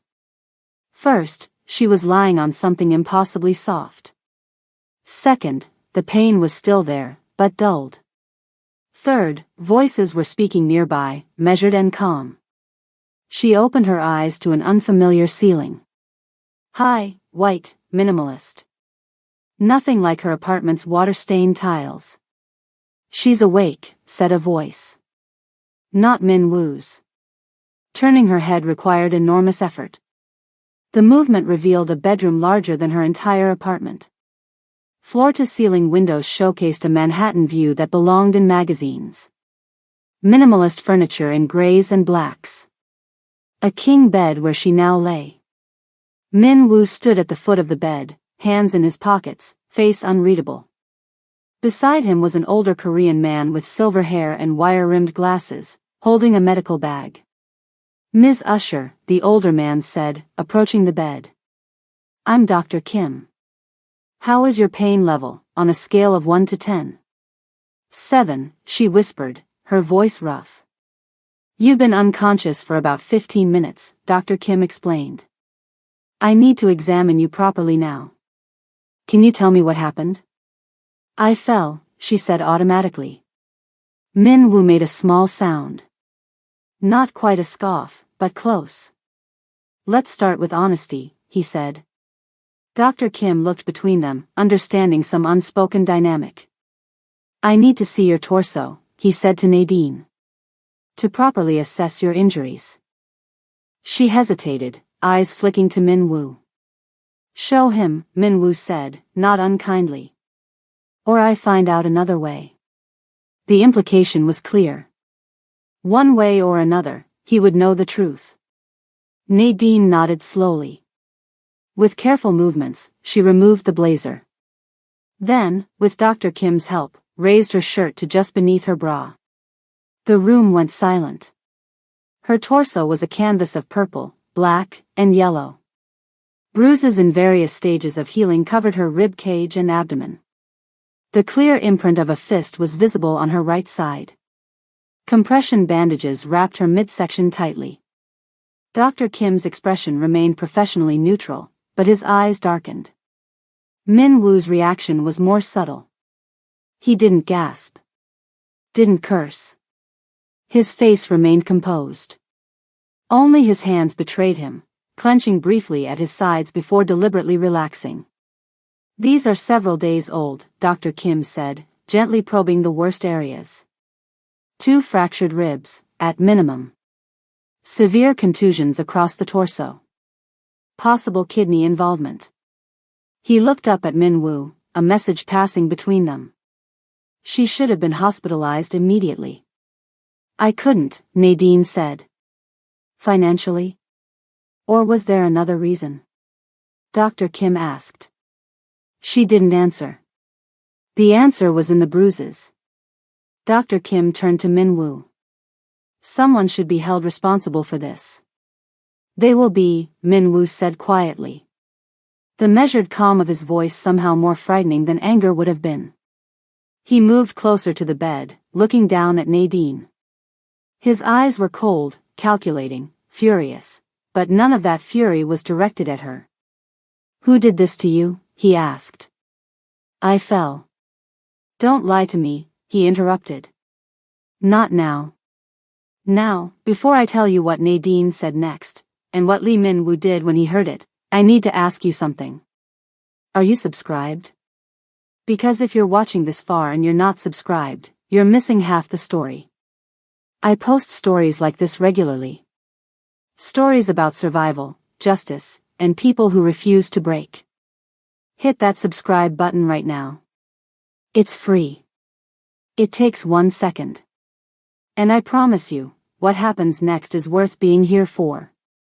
Also, drop a comment and let me know, have you ever had to hide pain just to survive? Let me know your story. I read every single comment. Now, back to Nadine. Because she's about to tell the most dangerous man in New York exactly what happened in that parking garage. Nadine looked up at Min Woo, calculating her options. She had so few left. The truth was dangerous. But lying to this man seemed more dangerous still. "David Morrison," she said finally, the name falling between them like a stone. Min Woo's expression didn't change, but something shifted in his eyes. Recognition. Confirmation of a suspicion. "Tell me everything," he said, pulling a chair beside the bed. "From the beginning." Dr. Kim excused himself, promising to return with proper medication and supplies. The door closed softly behind him. Nadine began with the early incidents. The comments. The accidental touches. The elevator rides. The growing pattern of harassment that she documented methodically. Min Woo listened without interruption. His face was stone. Only his eyes showed anything, cold, calculating fury building with each detail. "I reported him to HR," she continued. Month 5. Patricia Winters took the report, but nothing happened, Min Woo finished for her. "Worse than nothing. She told me to be careful around him. And somehow, he found out I'd reported him." Min Woo's jaw tightened slightly. "What happened Wednesday night?" She told him about the parking garage. The security guard's empty booth. David waiting behind the pillar. The accusation. The attack. The threat. "Tell anyone, and I'll finish the job," she quoted. She explained her decision to keep working. Showed him the math in simple terms. $28.41 in the bank. Rent due. No safety net. "And you've been working for 3 days with broken ribs," Min Woo said, his voice controlled but edged with something dangerous. "Standing through meetings. Cleaning floors. All while he watched." "I couldn't afford not to," she said simply. Min Woo stood. He moved to the window, looking out over the city he controlled. His reflection in the glass showed a man holding himself under tight restraint. He pulled out his phone and made a call, speaking rapidly in Korean. Nadine caught fragments. A name, Dante. Another name, David Morrison. The word for warehouse, Chango. A time frame. Something that might have been alive for now. When he hung up, he turned back to her. "You're under my protection now," he said with the absolute certainty of someone whose word was law. "You don't leave this building until I say so. Your apartment will be handled. Your position will be handled." His eyes held hers. "And David Morrison will be handled." "What are you going to do?" she asked. "Whatever is necessary." There was no hesitation, no moral struggle in his voice. Just cold certainty. "I can't ask you to." "You didn't ask," he interrupted. "I decided." He moved closer to the bed, and for the first time, his expression softened fractionally. "You should have come to me," he said, his voice lower. "I didn't know you knew I existed," she replied honestly. Something like surprise flickered across his face. "I've known you existed since your first day." The revelation hung in the air between them, unexplained. "Sleep," he said finally. "You're safe now. I have business to attend to." He left without further explanation, the door closing with quiet finality behind him. Nadine lay in a bed that cost more than a year of her rent. She was safe. She was healing. She was protected. But she also knew something else. She'd just become part of something much bigger than herself. And somewhere in the city, David Morrison was about to learn what happens when you touch something that belongs to the Dragon of Manhattan. He just didn't know it yet. The door closed behind Min Woo with a soft, expensive click. Nadine listened to the silence that followed, the kind that only exists in places built to keep the world out. Dr. Kim had left an hour earlier, after giving her a thorough examination, proper medication, and quiet instructions. 2 pills every 6 hours. No more. No less. Rest. Don't try to move unnecessarily. The medication worked better than anything she'd taken before. Real painkillers, not over-the-counter substitutes. The stabbing agony in her ribs had receded to a dull throb that allowed her to breathe almost normally. After an hour of lying perfectly still, staring at the unfamiliar ceiling, Nadine decided to explore. Moving carefully, she swung her legs over the edge of the bed. The floor was warm beneath her bare feet, heated, probably.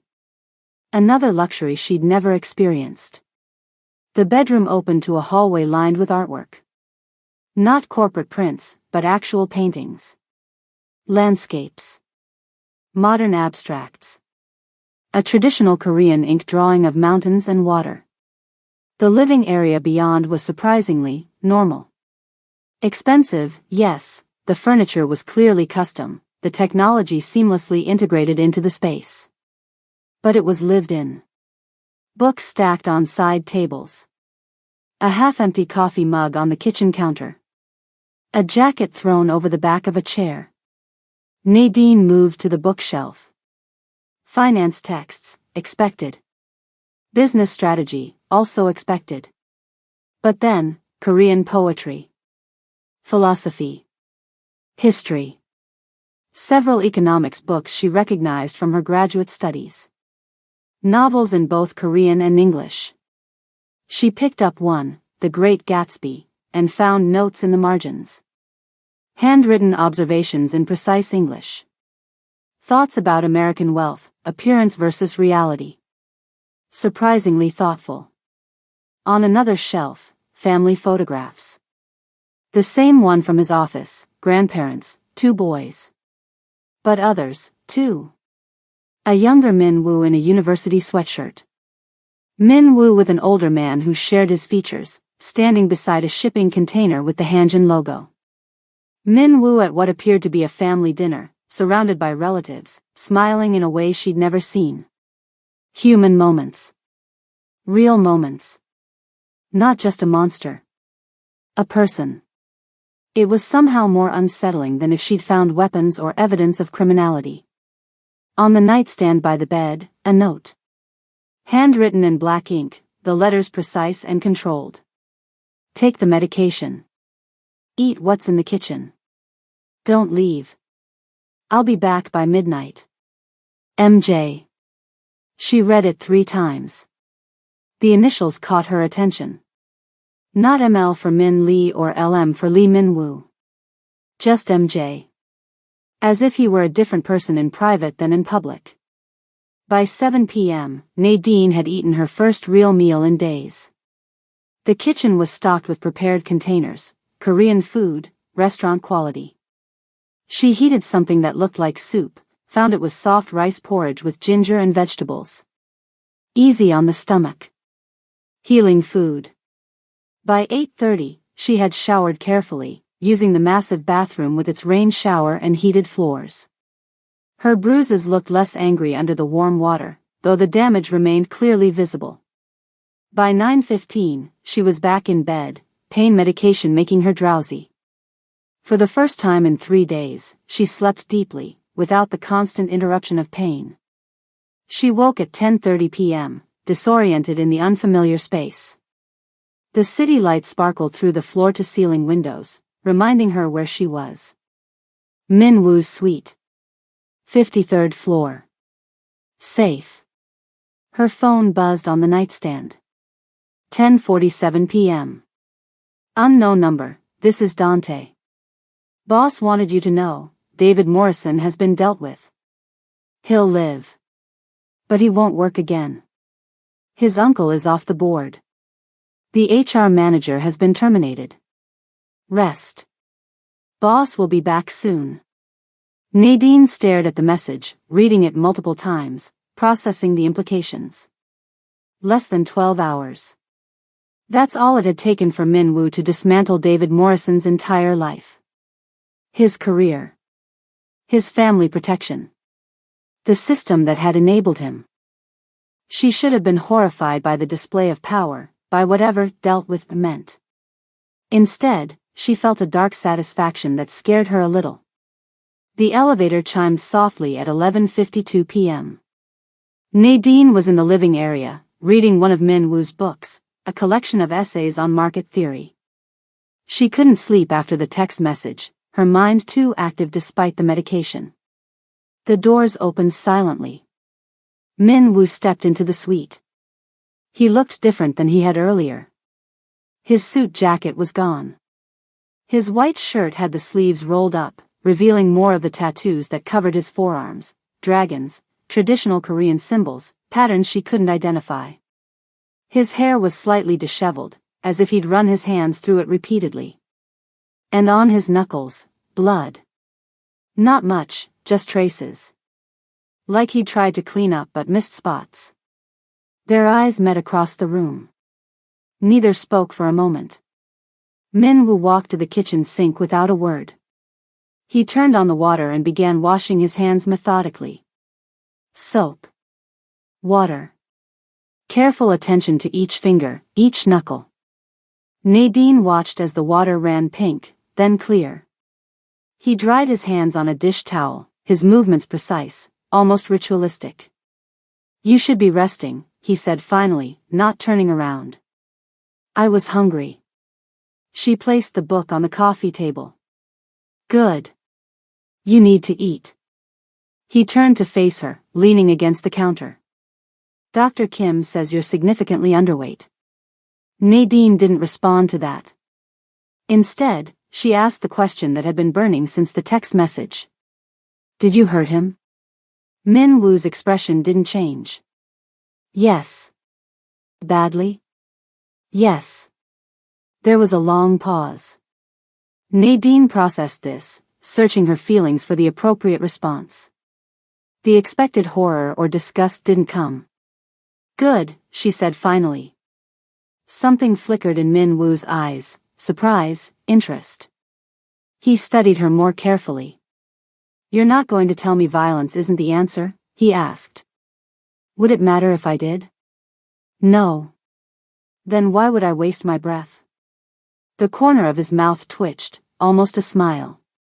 He moved from the counter to the living area, taking a seat in the armchair across from her. "You're not what I expected," he said. "Neither are you." She met his gaze directly. Min Woo didn't respond immediately. He seemed to be considering something, weighing options. "David Morrison will never assault another woman," he said finally. "I made sure of it." "What does that mean, exactly?" "It means he'll live with consequences. Physical ones. Legal ones. Financial ones." Min Woo's voice remained calm, matter-of-fact. "Some lessons need to be permanent." Nadine should have been frightened. This was a confession of violence, of extrajudicial punishment. But all she felt was relief. "Get some rest," Min Woo said, standing. "We'll talk more tomorrow." He disappeared down the hallway to what she assumed was the master bedroom, leaving her alone with her thoughts. The scent of food woke Nadine the next morning. She opened her eyes to sunlight streaming through the windows. 8:37 a.m., according to the sleek clock on the nightstand. She'd slept nearly 9 hours, more than she had in months. Her ribs still ached, but the pain had subsided to a manageable level. She took her morning medication and carefully made her way to the kitchen. Min Woo stood at the stove, his back to her, stirring something in a pot. He wore black pants and a simple gray t-shirt that revealed more of his tattoos, intricate designs that covered both arms completely and disappeared beneath the fabric. "You cook," she said, unable to hide her surprise. He glanced over his shoulder. "I live alone. It's a necessary skill. I just assumed. I don't know. Personal chef? Room service? Sometimes," he acknowledged. "But cooking helps me think." He gestured to the counter stools. "Sit. You shouldn't be standing unnecessarily." She sat, watching him work. His movements in the kitchen were efficient, practiced. Nothing wasteful. Nothing for show. "Juk," he said, placing a bowl in front of her. "Rice porridge. My grandmother made it whenever anyone was sick or injured." The porridge was simple but flavorful, rice cooked until soft, seasoned with ginger, garlic, and something earthy she couldn't identify. Easy to eat. Gentle on the stomach. They ate in comfortable silence for a few minutes. Nadine couldn't remember the last time she'd shared a meal with someone else at a table. Months, probably. "David Morrison will never work in this city again," Min Woo said finally. "His uncle resigned from the board this morning. Effective immediately." Nadine's spoon paused halfway to her mouth. "That quickly?" "When necessary, yes." "And Mrs. Park?" "From HR? Terminated. Along with a formal review of all harassment claims filed in the past 5 years." He continued eating, as if discussing routine business. "The documentation you kept was forwarded to our legal team." She set down her spoon. "How did you know about my notebook?" Min Woo met her eyes directly. "Your apartment was searched. For your safety. Your notebook is secure. You went through my things." Her voice was controlled, but the violation was clear. "I did what was necessary to protect you. You could have asked. You were unconscious." They stared at each other across the counter. A standoff of principles. "Would you have said yes?" he asked finally. She considered this honestly. "Yes. Probably. Then I apologize for the method. Not the action." It wasn't quite the apology she wanted, but it was truthful. She appreciated that more than empty contrition. "What happens now?" she asked. "You stay here until you're properly healed. Your apartment rent will be covered by Hanjin's Employee Assistance Program. Your position will change." Min Woo's tone was matter-of-fact, each point addressed efficiently. "What will I be doing?" "Something that uses your actual skills." She frowned. I don't understand. You have a master's degree in economics. You notice patterns others miss. You documented harassment like a legal case. He gestured with his spoon. You're wasted pushing a mop. Afternoon sunlight filled the living room as Min Woo explained. There's a position in strategic operations. Data analysis. He sat across from her, a tablet in hand displaying a job description. It's been open for 3 months. Nadine scrolled through the details. The job was real, analyzing shipping data, identifying inefficiencies, developing strategies for route optimization. Exactly the kind of work she'd been trained to do. The salary was more than triple what she'd been making as cleaning staff. The work is real, Min Woo continued. The pay is appropriate. The position is legitimate.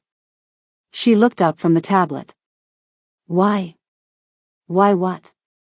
Why offer me this? You don't know my qualifications beyond my degree. You don't know if I'm any good at this kind of analysis. Min Woo leaned forward slightly. I know you reorganized the cleaning supply system within your first month. Cut costs by 12%. No one asked you to. You just did it. She stared at him, surprised he knew about that. I know you read shipping manifests that passed through your hands and identified a container utilization issue on the Shanghai route that our logistics team missed for 6 months. How could you possibly? I know you did all this while hiding bruised ribs and working a job that was beneath you. Min Woo's eyes were intense, focused. I'm not buying you, Nadine. I'm recognizing value. The offer was everything she'd wanted since graduation.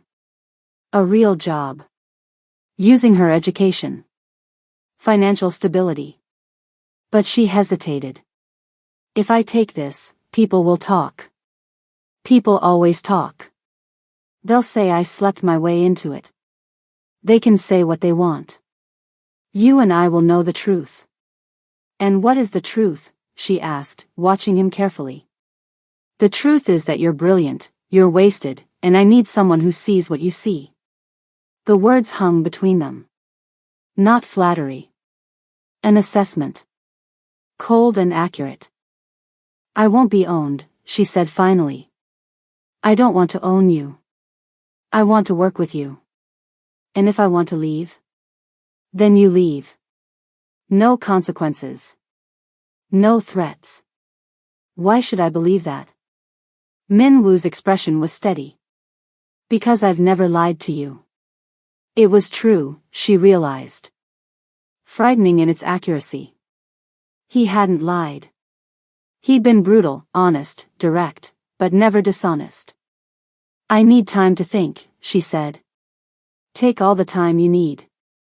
He stood, leaving the tablet with the job offer on the coffee table. The position will be available when you're ready. Here's something important about power dynamics. Real power doesn't need to coerce. It can afford to wait. Min Woo could have demanded anything. He held all the cards.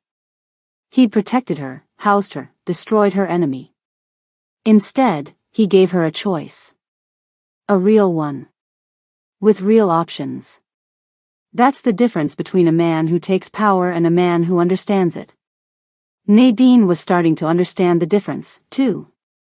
Nadine couldn't sleep. The medication helped with pain but left her mind strangely alert. Her thoughts circled around the job offer, the events of the past 3 days, the man whose suite she was currently occupying. She left the guest room, moving carefully through the darkened living area. A slice of light caught her attention, the balcony door, slightly ajar. Min Woo stood outside, hands resting on the glass railing, looking out over the city. The Manhattan skyline sparkled below, a galaxy of human-made stars against the darkness. She hesitated, then pushed the door open further. Can't sleep, he asked without turning around. Too much to think about. He nodded, still facing the view. She joined him at the railing, keeping a respectful distance. The night air was cool against her skin. Sounds from 53 floors below reached them faintly, car horns, sirens, the constant hum of a city that never truly slept. "Why do you care what happens to me?" she asked, the question that had been gnawing at her all day. "I told you. I noticed you. You notice everyone. That's your job." "I notice everyone. I care about very few." She turned to look at his profile, lit by the city lights. "Why me?" He was quiet for a long moment. When he spoke, his voice was different. Less controlled. More honest. "Because you survived in a place that breaks people. Because you documented instead of despairing. Because you fought back in that garage even though you lost." "How do you know I fought back?" "You had defensive wounds." Dr. Kim noted them. Silence stretched between them, comfortable rather than awkward. "Most people give up," he said finally. "You didn't." The words weren't romantic. There was no hint of desire or attraction in his tone. Just recognition. Respect. Nadine turned back to the view, considering the city below, all those lights representing lives and struggles she would never know. "I'm going to take the job," she said. "I know." "How do you know?" "Because you're practical. And it's the practical choice." She almost smiled. Almost. "Good night, Mr. Lee." "Good night, Nadine." She went back to the guest room. He stayed on the balcony, looking over the city he controlled. Neither of them knew it yet, but something had started that night. Not love. Not yet. Something more dangerous. Understanding. Day 4. The bruises had begun their slow transformation. Black to purple. Purple to blue. Blue to a sickly yellow-green that spread across Nadine's torso like watercolor bleeding on paper. Dr. Kim pressed gently against her ribcage. His touch was clinical, practiced, careful. "The fractures are healing well," he said, making notes on his tablet. "No signs of displacement." "When can I go back to work?" Nadine asked. Dr. Kim glanced up, one eyebrow raised slightly. "Most people ask when they can leave the hospital. You ask when you can return to work." "Most people have savings accounts," Nadine replied. "Your position is secure," Dr. Kim reminded her. "Mr. Lee has made that clear." She didn't respond to that. The new position, junior analyst, strategic operations, still felt like a dream. Something that could evaporate like morning fog. "Desk work can begin in 1 week," Dr. Kim said finally. "No lifting. No extended standing. Regular breaks to move and stretch." Nadine nodded, carefully rebut-toning her shirt. "Thank you, doctor." After he left, she found Min Woo in the kitchen, reading something on his tablet while drinking coffee. "Clean bill of health?" he asked without looking up. "1 more week of rest. Then desk work only."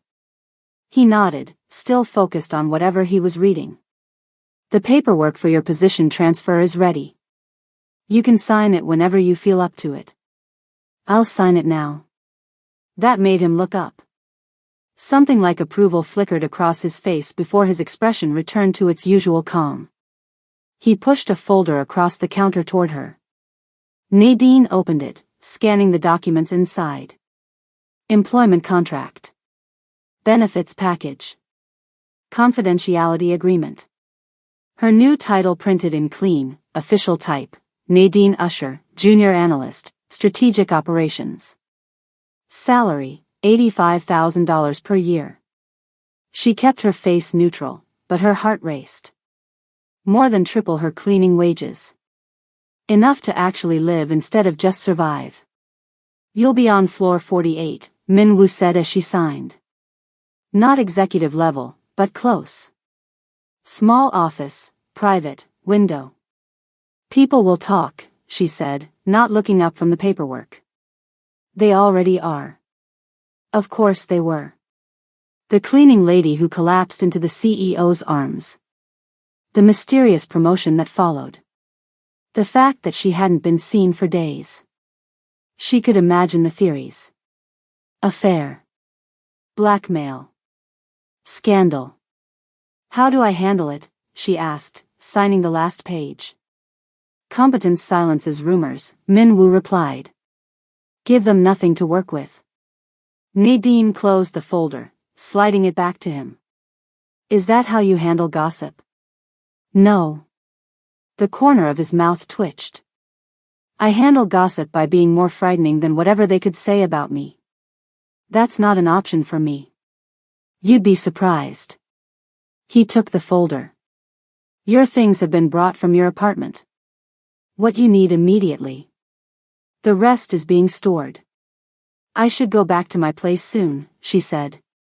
Once I'm cleared. Min Woo was already checking his phone, attention diverted to some business matter. No rush. Your rent is covered for 3 months. I didn't ask you to. Employee Assistance Program, he interrupted. Available to any staff member with medical needs. You're not receiving special treatment. They both knew that was a lie. But it was a lie that preserved her dignity, that gave her space to accept help without feeling owned by it. Thank you, she said. He nodded once, still looking at his phone. Your new badge will be ready tomorrow. Access to systems, personnel portal, company resources. It was all happening so fast. So efficiently. As if her life were being reorganized by some invisible force. That force was sitting across from her, calmly drinking coffee.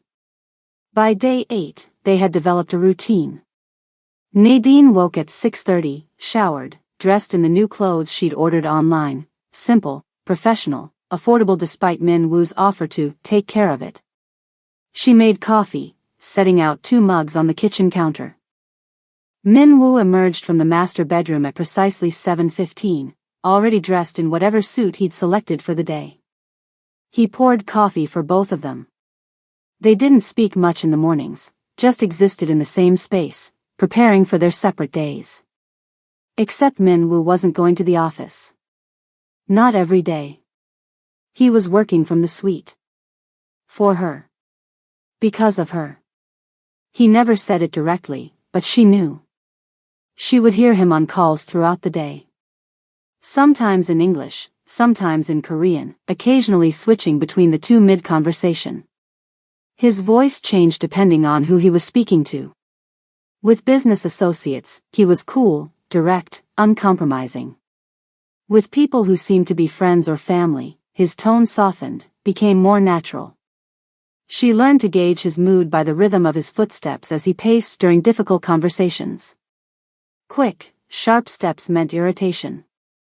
Slow, measured pacing meant he was considering something complex. On day 9, she found the courage to ask about his tattoos.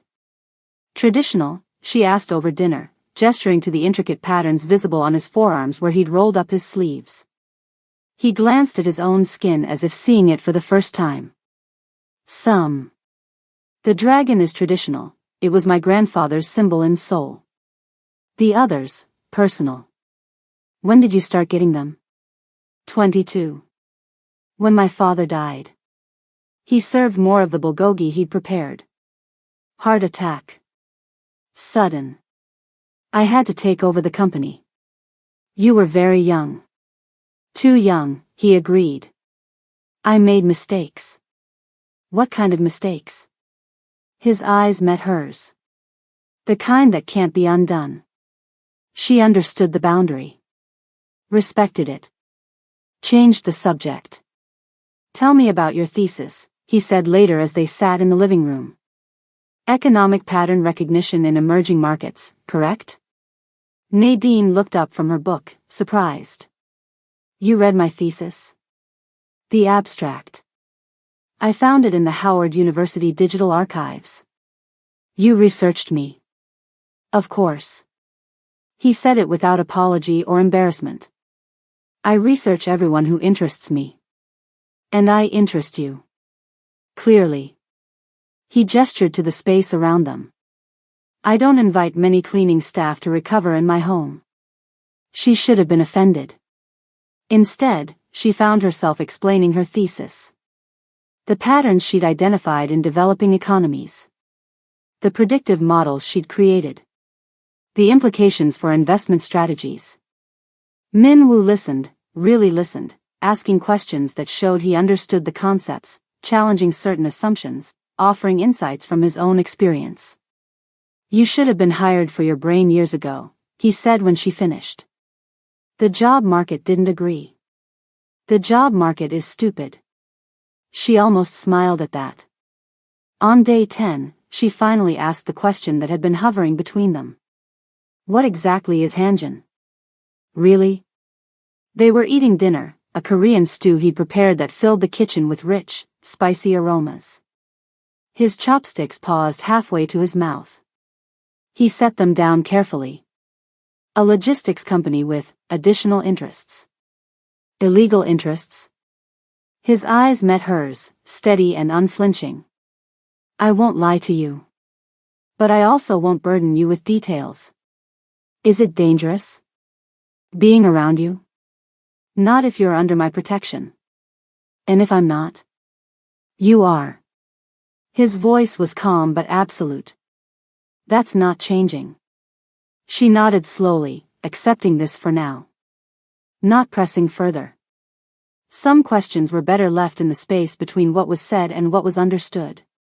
"I'm cooking tonight," Nadine announced on day 12. Min Woo looked up from his laptop. "You should be resting." "I've been resting for almost 2 weeks.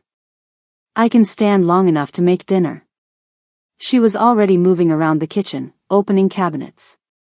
"What do you have against American food, anyway?" "Nothing. I just prefer Korean." "Well, tonight you're getting Southern. My grandmother's recipes." He watched her with quiet interest as she moved through his kitchen. She'd learned the layout over the past weeks, knew where everything was. It felt strangely comfortable, cooking in this space that wasn't hers. She made mac and cheese from scratch, real cheese sauce, not the boxed kind. Collard greens with smoked turkey. Cornbread that filled the kitchen with the scent of honey and butter. When they sat down to eat, Min Woo approached the food with the same careful attention he gave everything. "This is better than any restaurant," he said after tasting each dish. "My grandmother would like you for saying that." The words escaped before she could consider them.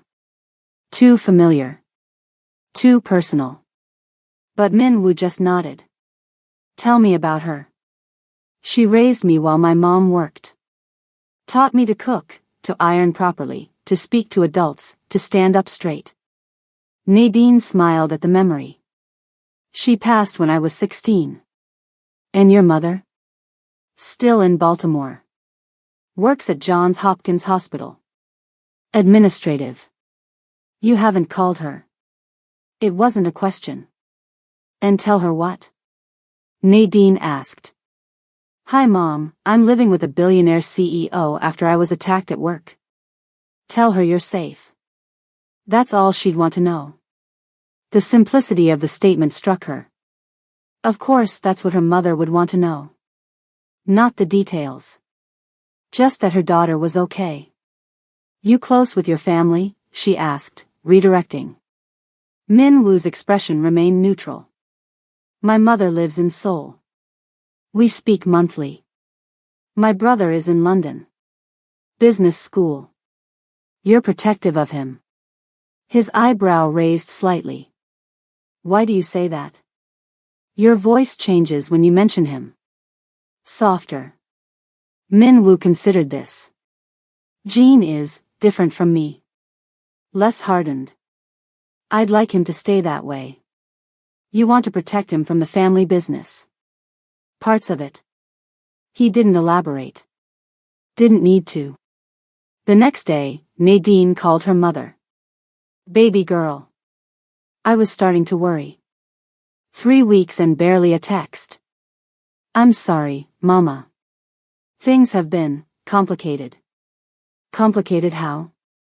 "You sick? You in trouble?" "I'm okay," Nadine said, choosing her words carefully. "Got a new position at work. Better money. Using my degree finally. About time. That's wonderful news. Where are you living? Same place? For now, Nadine hedged. I'll be looking for something better soon. They talked for 20 minutes. Nadine kept the conversation focused on her mother, on Baltimore, on anything but the details of her current situation. When they hung up, her mother's last words lingered. You sound different. Lighter. Maybe I am, Nadine had replied. That evening, she found Min Woo on the balcony, watching the sunset paint the Manhattan skyline in shades of gold and pink. She joined him, standing closer than she would have a week ago. Thank you, she said. For everything. You don't need to thank me. I know. I wanted to anyway. He turned to look at her. Something shifted in his expression, a softening, a consideration, something she couldn't quite read. For a moment, she thought he might reach out, might touch her. He looked away first. You should get some rest, he said. Work starts next week. Day 14. Nadine stood in front of the bathroom mirror, adjusting the collar of her new blouse. Navy blue. Simple. Professional. Purchased with her own money despite Min Woo's repeated offers. Her reflection showed someone she barely recognized. The bruises on her face had faded completely. Her natural hair was styled in a neat twist. She wore light makeup, foundation, mascara, subtle lip color. She looked like the person she'd always meant to be. The economist. The analyst. The professional. Dr. Kim had given his approval the day before. Ribs healed enough for desk work. No heavy lifting for another month. Thank you, doctor. He'd paused at the door, something uncharacteristically gentle in his expression. Take care of yourself, Miss Usher. And him. She hadn't responded to that curious comment. Min Woo was already gone when she left the suite. He'd departed early, saying he had meetings, but she suspected he wanted to give her space to enter the building on her own terms. To establish herself without his shadow. Her new ID badge felt strange against her chest. Nadine Usher, Strategic Operations. The photo was recent, taken 3 days ago. She looked serious, composed, professional. The elevator to the 48th floor required her badge for access. The doors opened to a corridor of glass-walled offices. Several people glanced up as she passed. She felt their eyes, their curiosity, their assessment. Head up. Eyes forward. Competence silences rumors. Her office was at the end of the hall. Small but private. A glass door with her name on it. A window overlooking Midtown. A desk with a computer far more powerful than anything she'd ever owned. She touched the nameplate. Nadine Usher. Solid. Real. Settling in. Min Woo stood in the doorway. Proper. Professional. No indication in his posture or expression that she'd spent the past 2 weeks living in his home. Still processing, she admitted. Take your time. There's no rush. He turned to leave, then paused. His hand brushed against hers as he passed. A brief contact. Deliberate? Accidental? She couldn't tell. Then he was gone, and she was alone in her new office, with her new life, her new beginning. Here's what nobody tells you about second chances. They don't feel triumphant. They feel terrifying. Because you know, intimately, how quickly everything can fall apart. Nadine stood in her new office and felt both possibilities, the future she'd hoped for, and the fear that it could all disappear. But she also felt something else. Ready. Nadine Usher sat at her new desk, in her new office, in the building where she'd once pushed a mop. Outside her window, Manhattan sprawled beneath her. On her computer, data sets waited to be analyzed. And somewhere on the floor above her, Lee Min Woo was watching her name appear on the employee system, finally where it belonged. But this wasn't a fairy tale. And Nadine knew it. The real tests were just beginning. The Shanghai shipping route data glowed on Nadine's monitor, numbers and patterns that most people would find meaningless. To her, they told a story. 3 days into her new position, and she'd already found it, the inefficiency that had been bleeding money for months. Container utilization on return routes hovering at 78% capacity. Partially empty ships crossing the Pacific, burning fuel, paying crew, collecting minimal revenue. She compiled the data into a clear report. Added 3 potential solutions with cost-benefit analyses. Sent it to her direct supervisor, James Chen, not expecting much. First-week employees didn't usually get attention. Usher. James appeared in her doorway 2 hours later, holding her printed report. This is good. Really good. Thank you. I send it upstairs. Meeting in 30 minutes. Bring your laptop. 30 minutes later, she sat in a conference room with 4 senior executives and Min Woo. He gave her a single nod when she entered, professional, distant, no hint of their shared living arrangement. Walk us through this, James said, gesturing to her report now projected on the screen. Nadine stood, hyper-aware of every eye on her, especially Min Woo's. She began explaining her findings, her voice steady despite the nerves fluttering in her stomach. The issue isn't the route itself. It's the balance. We're shipping full containers to Shanghai and returning with partial loads.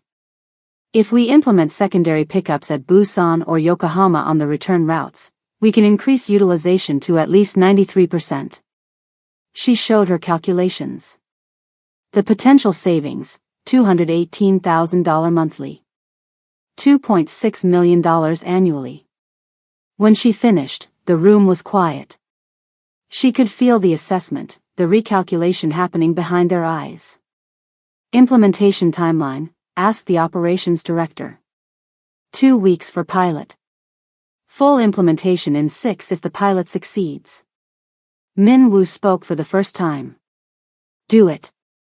Chen, give her whatever resources she needs. Just like that. No questions about her experience. No doubts about her qualifications. Just recognition of value. As they filed out of the room, she heard one executive whisper to another, maybe she's not just here because of Lee. Min Woo, walking ahead, heard it too. His back stiffened slightly, but he said nothing. Let them talk, Nadine thought. The numbers speak louder. Day 17. Nadine's office had acquired the lived-in feel of a space that belonged to her. Reports stacked neatly on the corner of her desk. A small plant James had given her after her Shanghai route proposal was approved. Her Howard University mug filled with pens. The whispers hadn't stopped entirely, but they'd changed tone. Less about how she'd gotten the job, more about what she'd accomplished since arriving. The Shanghai route modification was already showing results. She'd been invited to 3 more meetings, her input actually requested. She'd earned this.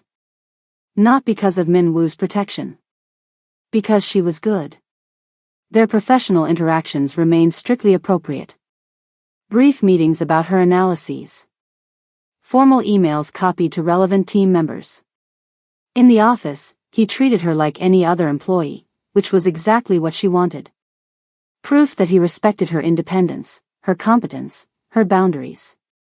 The private moments were different. Evenings in the suite had developed their own rhythm. Dinner together, sometimes takeout when both worked late, sometimes something Min Woo prepared while she finished reports on her laptop at the kitchen counter. They still maintained separate bedrooms. Still kept physical distance. But their conversations stretched longer into the evening. The silences between topics grew comfortable rather than awkward. Something was building between them. Something neither named. It was the small moments that accumulated, like sand grains forming dunes. His hand brushing against hers when passing coffee in the morning. Eye contact that lasted 1 beat too long when she made a point he agreed with. The way he listened when she spoke, genuinely listened, with an intensity that made her feel both seen and exposed. By day 19, Nadine could no longer pretend she wasn't attracted to him. The realization didn't come as a dramatic epiphany, just a quiet acknowledgement of something that had been true for longer than she'd admitted. But attraction wasn't simple. Not with Min Woo. Not with their history. She lay awake in her bed, staring at the ceiling, sorting through her feelings like data points. Was this gratitude? He'd saved her. Protected her. Given her a job and a place to stay. Was it proximity? Living in someone's space created false intimacy. She knew that. Was it power? He controlled an empire. Commanded respect and fear. Had resources she could barely comprehend. Or was it something real? Something that would exist without all those other factors? She didn't know how to tell the difference. And that terrified her more than anything David Morrison had ever done. Day 20 brought a change. Min Woo was suddenly absent. A text at 6 p.m., working late.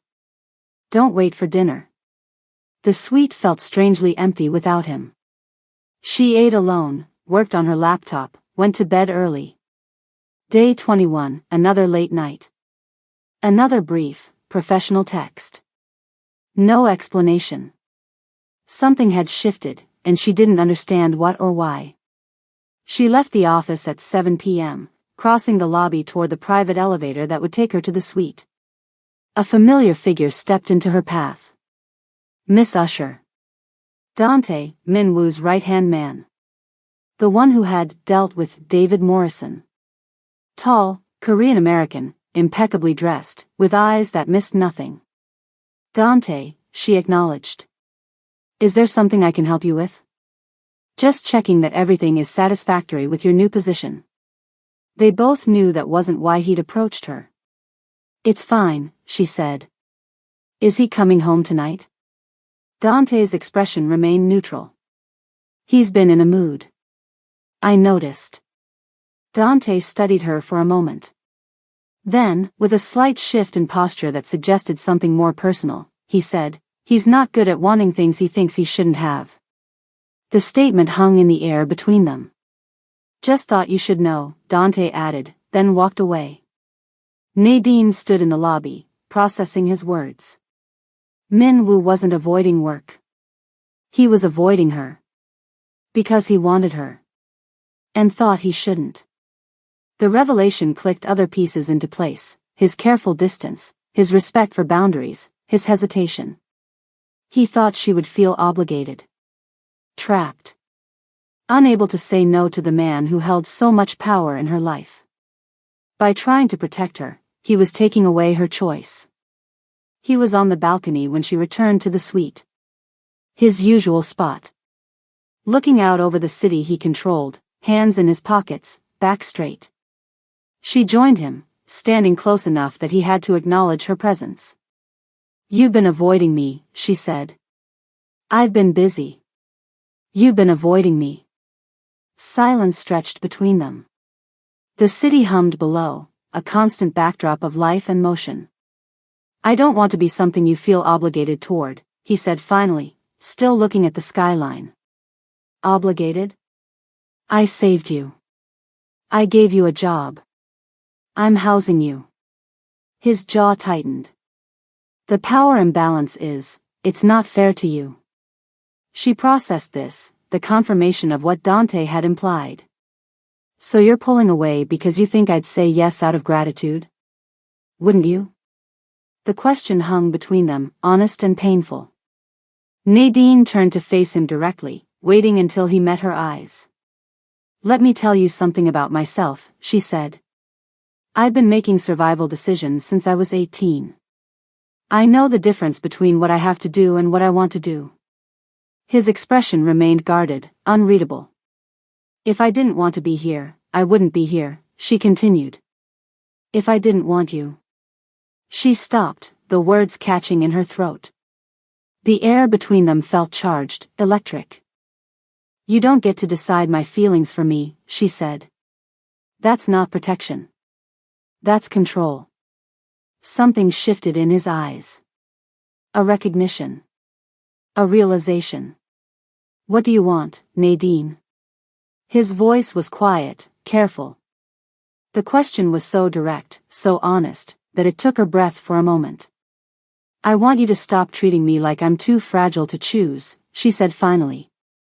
Another pause. Then, more vulnerable, I want to know if this is real. Or if I'm imagining it. He didn't answer with words. Instead, he stepped closer, close enough that she could feel his warmth, see the faint scar near his eyebrow she'd never noticed before. But he stopped.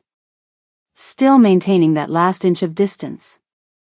I'm going to kiss you, he said. Unless you tell me not to. Her heart pounded in her chest. This was the moment. The choice. Fully hers to make. She didn't tell him not to. His lips met hers, and the kiss was controlled at first, careful, testing. Then it changed, deepened into something real. His hand came up to cup her face, gentle despite the strength she knew those hands possessed. When they broke apart, she was breathless. Was that real enough? He asked, his own breathing uneven. It's a start. They moved inside, the balcony too exposed for the conversation they needed to have. Sat on opposite ends of the couch, maintaining space to think clearly. We need to talk about what this is, Nadine said. Min-woo nodded. I won't hide this. But I also won't perform it for the office. Agreed. What happens here stays separate from work. And if it doesn't work, he asked. The question surprised her, his willingness to acknowledge the possibility of failure. Then we handle it like adults, she said. My job is yours because I earned it. This. He nodded again, then leaned forward, elbows on his knees. I need to be clear about something, he said. I'm not a good man by most definitions. I know. There are parts of my life I won't share with you. For your protection. I understand. And I won't change who I am. I'm not asking you to. She met his gaze directly. Now my terms. His eyebrow raised slightly, but he didn't interrupt. I'm not a possession, she said. Not something you own or control. I know. I have my own life, my own decisions. You protect, you don't control. Agreed. And if you ever lie to me, I won't. The certainty in his voice was absolute. She studied him for a long moment. Then we can try this. Something relaxed in his shoulders, a tension he'd been carrying for days. Maybe longer. Where do we start? He asked. Nadine stood, held out her hand. He took it, his palm warm against hers. We start with me choosing, she said, and led him toward the bedroom. Real relationships, especially complicated ones, aren't built on grand gestures. They're built on conversations like this. On saying what you need. Hearing what they need. Finding where those things overlap. Nadine and Min-woo didn't fall in love that night. They made a decision to try. Together. With full knowledge of the risks. That's not less romantic. It's more. Because they chose each other with open eyes. She woke up the next morning in a bed that wasn't hers. Next to a man who ran an empire. And for the first time in years, she wasn't thinking about survival. She was thinking about living. But life with the Dragon of Manhattan was never going to be simple. And the real challenges, the ones that would test everything they'd built, were just around the corner. We've come to the final chapter of Nadine and Min-woo's story. Before we see where they go from here, I want to thank you for coming on this journey.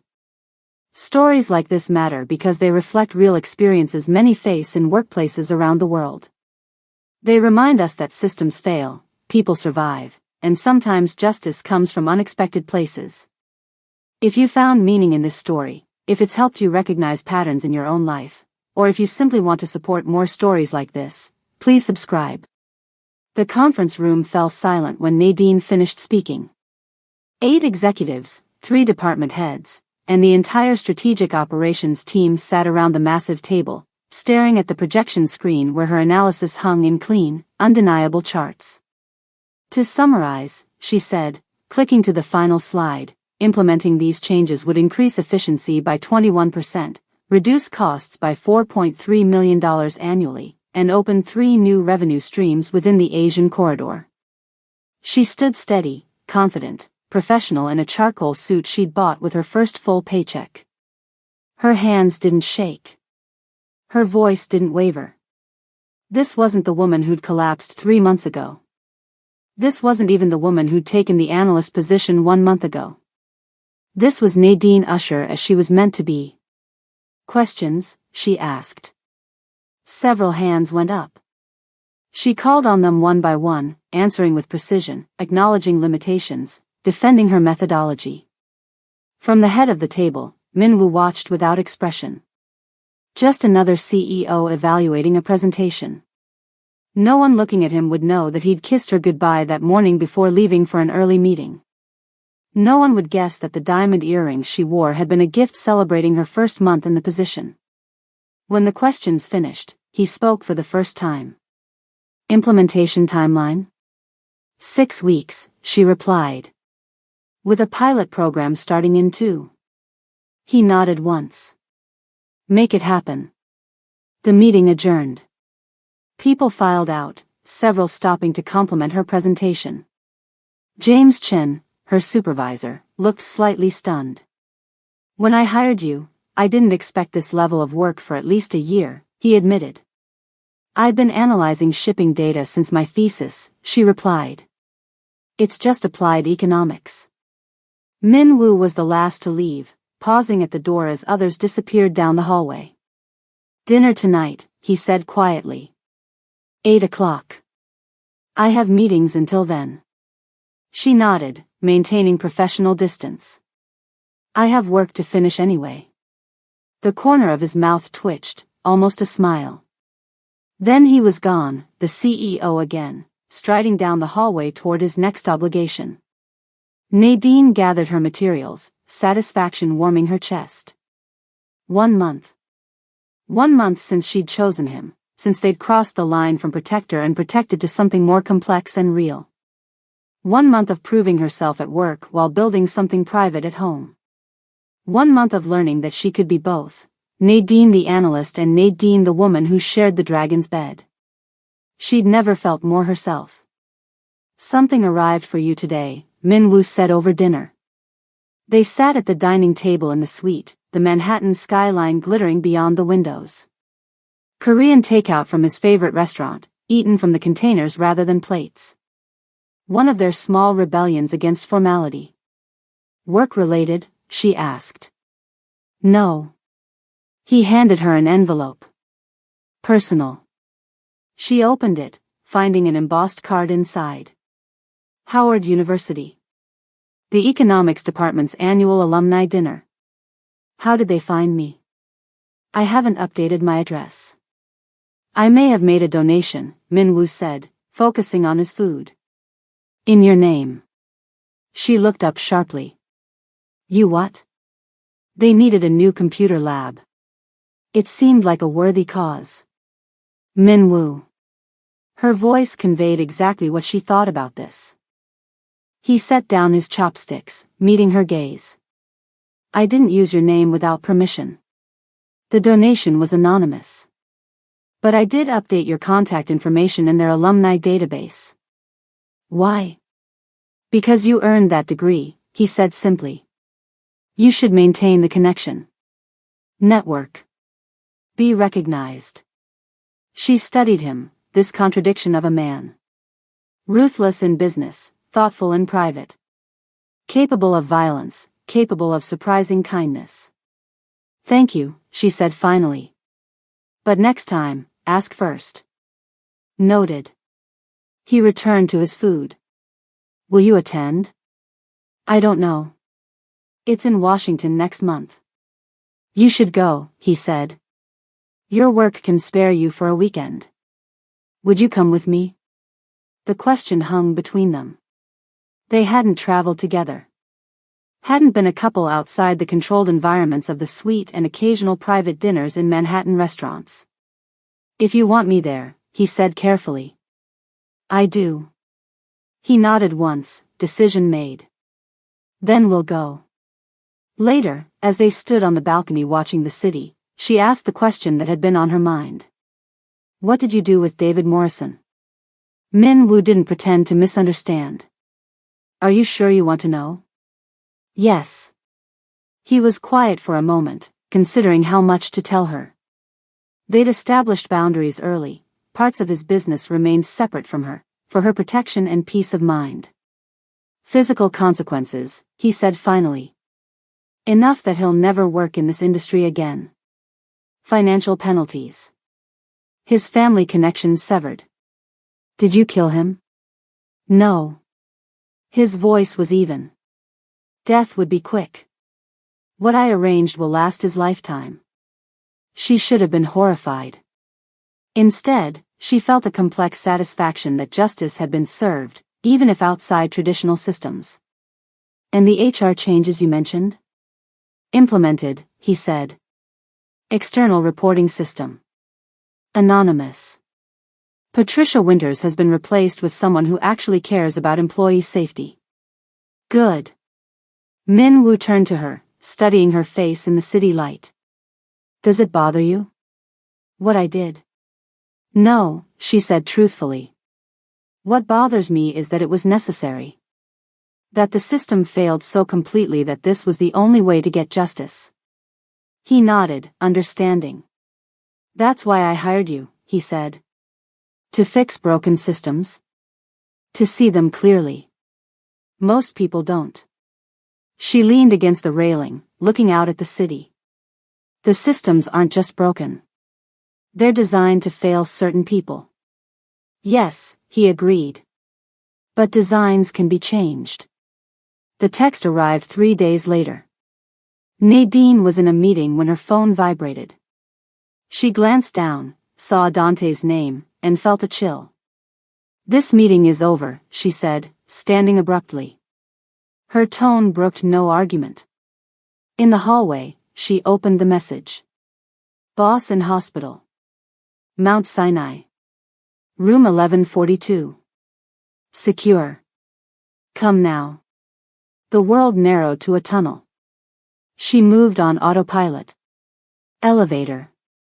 Lobby. Taxi. At the hospital, Dante waited by the private entrance, face grim. "What happened?" she demanded. "Business disagreement." "He'll live." "Disagreement."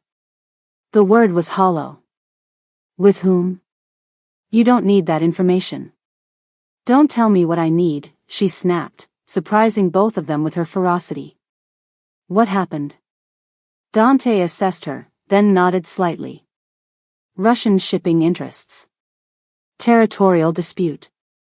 2 cracked ribs, dislocated shoulder, minor head injury." The irony wasn't lost on her. Broken ribs. Just like hers had been. In the hospital room, Min Woo sat on the edge of the bed, already dressed in a clean shirt someone had brought him. His left arm was in a sling. A cut above his eyebrow had been neatly stitched. "You should see the other guys," he said when she entered. She didn't smile. "This isn't funny." "I never said it was." Dante discreetly left, closing the door behind him. "Is this what it's always going to be like?" she asked. "Random texts that you're in the hospital? Violence as a business strategy?" Min Woo's expression sobered. "This is my world, Nadine. I told you that from the beginning." "I know."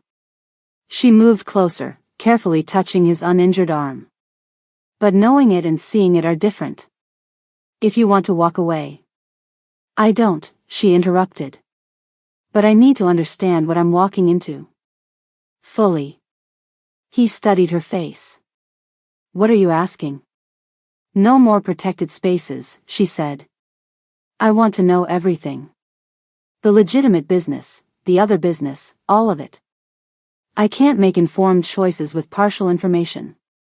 Min Woo was silent for a long moment. She could see him weighing possibilities, risks, futures. Are you sure? He asked finally. Once you know, you can't unknow. I'm sure. He nodded once, decision made. Then I'll tell you everything. When we're home. It wasn't a promise made lightly. They both knew it. Can you stand? She asked. Yes. Then let's go home. As they left the hospital, his hand found hers, a rare public display. She realized something in that moment. 3 months ago, he had caught her when she fell. Today, she was helping him walk out of a hospital. Sometimes protection flowed in both directions. That night, in the quiet darkness of their bedroom, Min Woo told her everything. The legitimate shipping business. The less legitimate operations. The power structure. The alliances and enemies. The violence that sometimes became necessary. The lines he wouldn't cross, even in that world. Nadine listened without judgment, asking questions when needed, processing each revelation. When he finished, the silence stretched between them. Now you know, he said finally. The choice is yours. Stay or go. She reached for his hand in the darkness. I already made my choice. That was before you knew everything. I knew enough, she said. I knew you. The rest is just context. He brought her hand to his lips, a gesture of gratitude he would never voice directly. What happens now? She asked. Now we build something, he said. Together. What kind of something? A better system. A stronger company. A life that's ours, not dictated by circumstances. She thought about that. A life built by choice rather than necessity. A future shaped by agency rather than survival. I'd like that, she said. In the morning, Nadine stood at the window, watching the city wake up. Min Woo moved behind her, careful of his injured ribs. What are you thinking? He asked. About systems, she said. How they break. How they heal. How they evolve. And? She turned to face him. I think we're just beginning. He nodded, understanding exactly what she meant. Their story wasn't ending. It was transforming into something new. Something neither of them could have predicted when a cleaning woman collapsed and a CEO caught her. Something that felt, against all odds, like hope. Sometimes salvation doesn't come in expected forms. Sometimes justice arrives through unconventional paths. And sometimes the most powerful choice we can make is to stand in our truth, our complete truth, and build something new from there. Nadine's journey from survival to strength wasn't just about being rescued.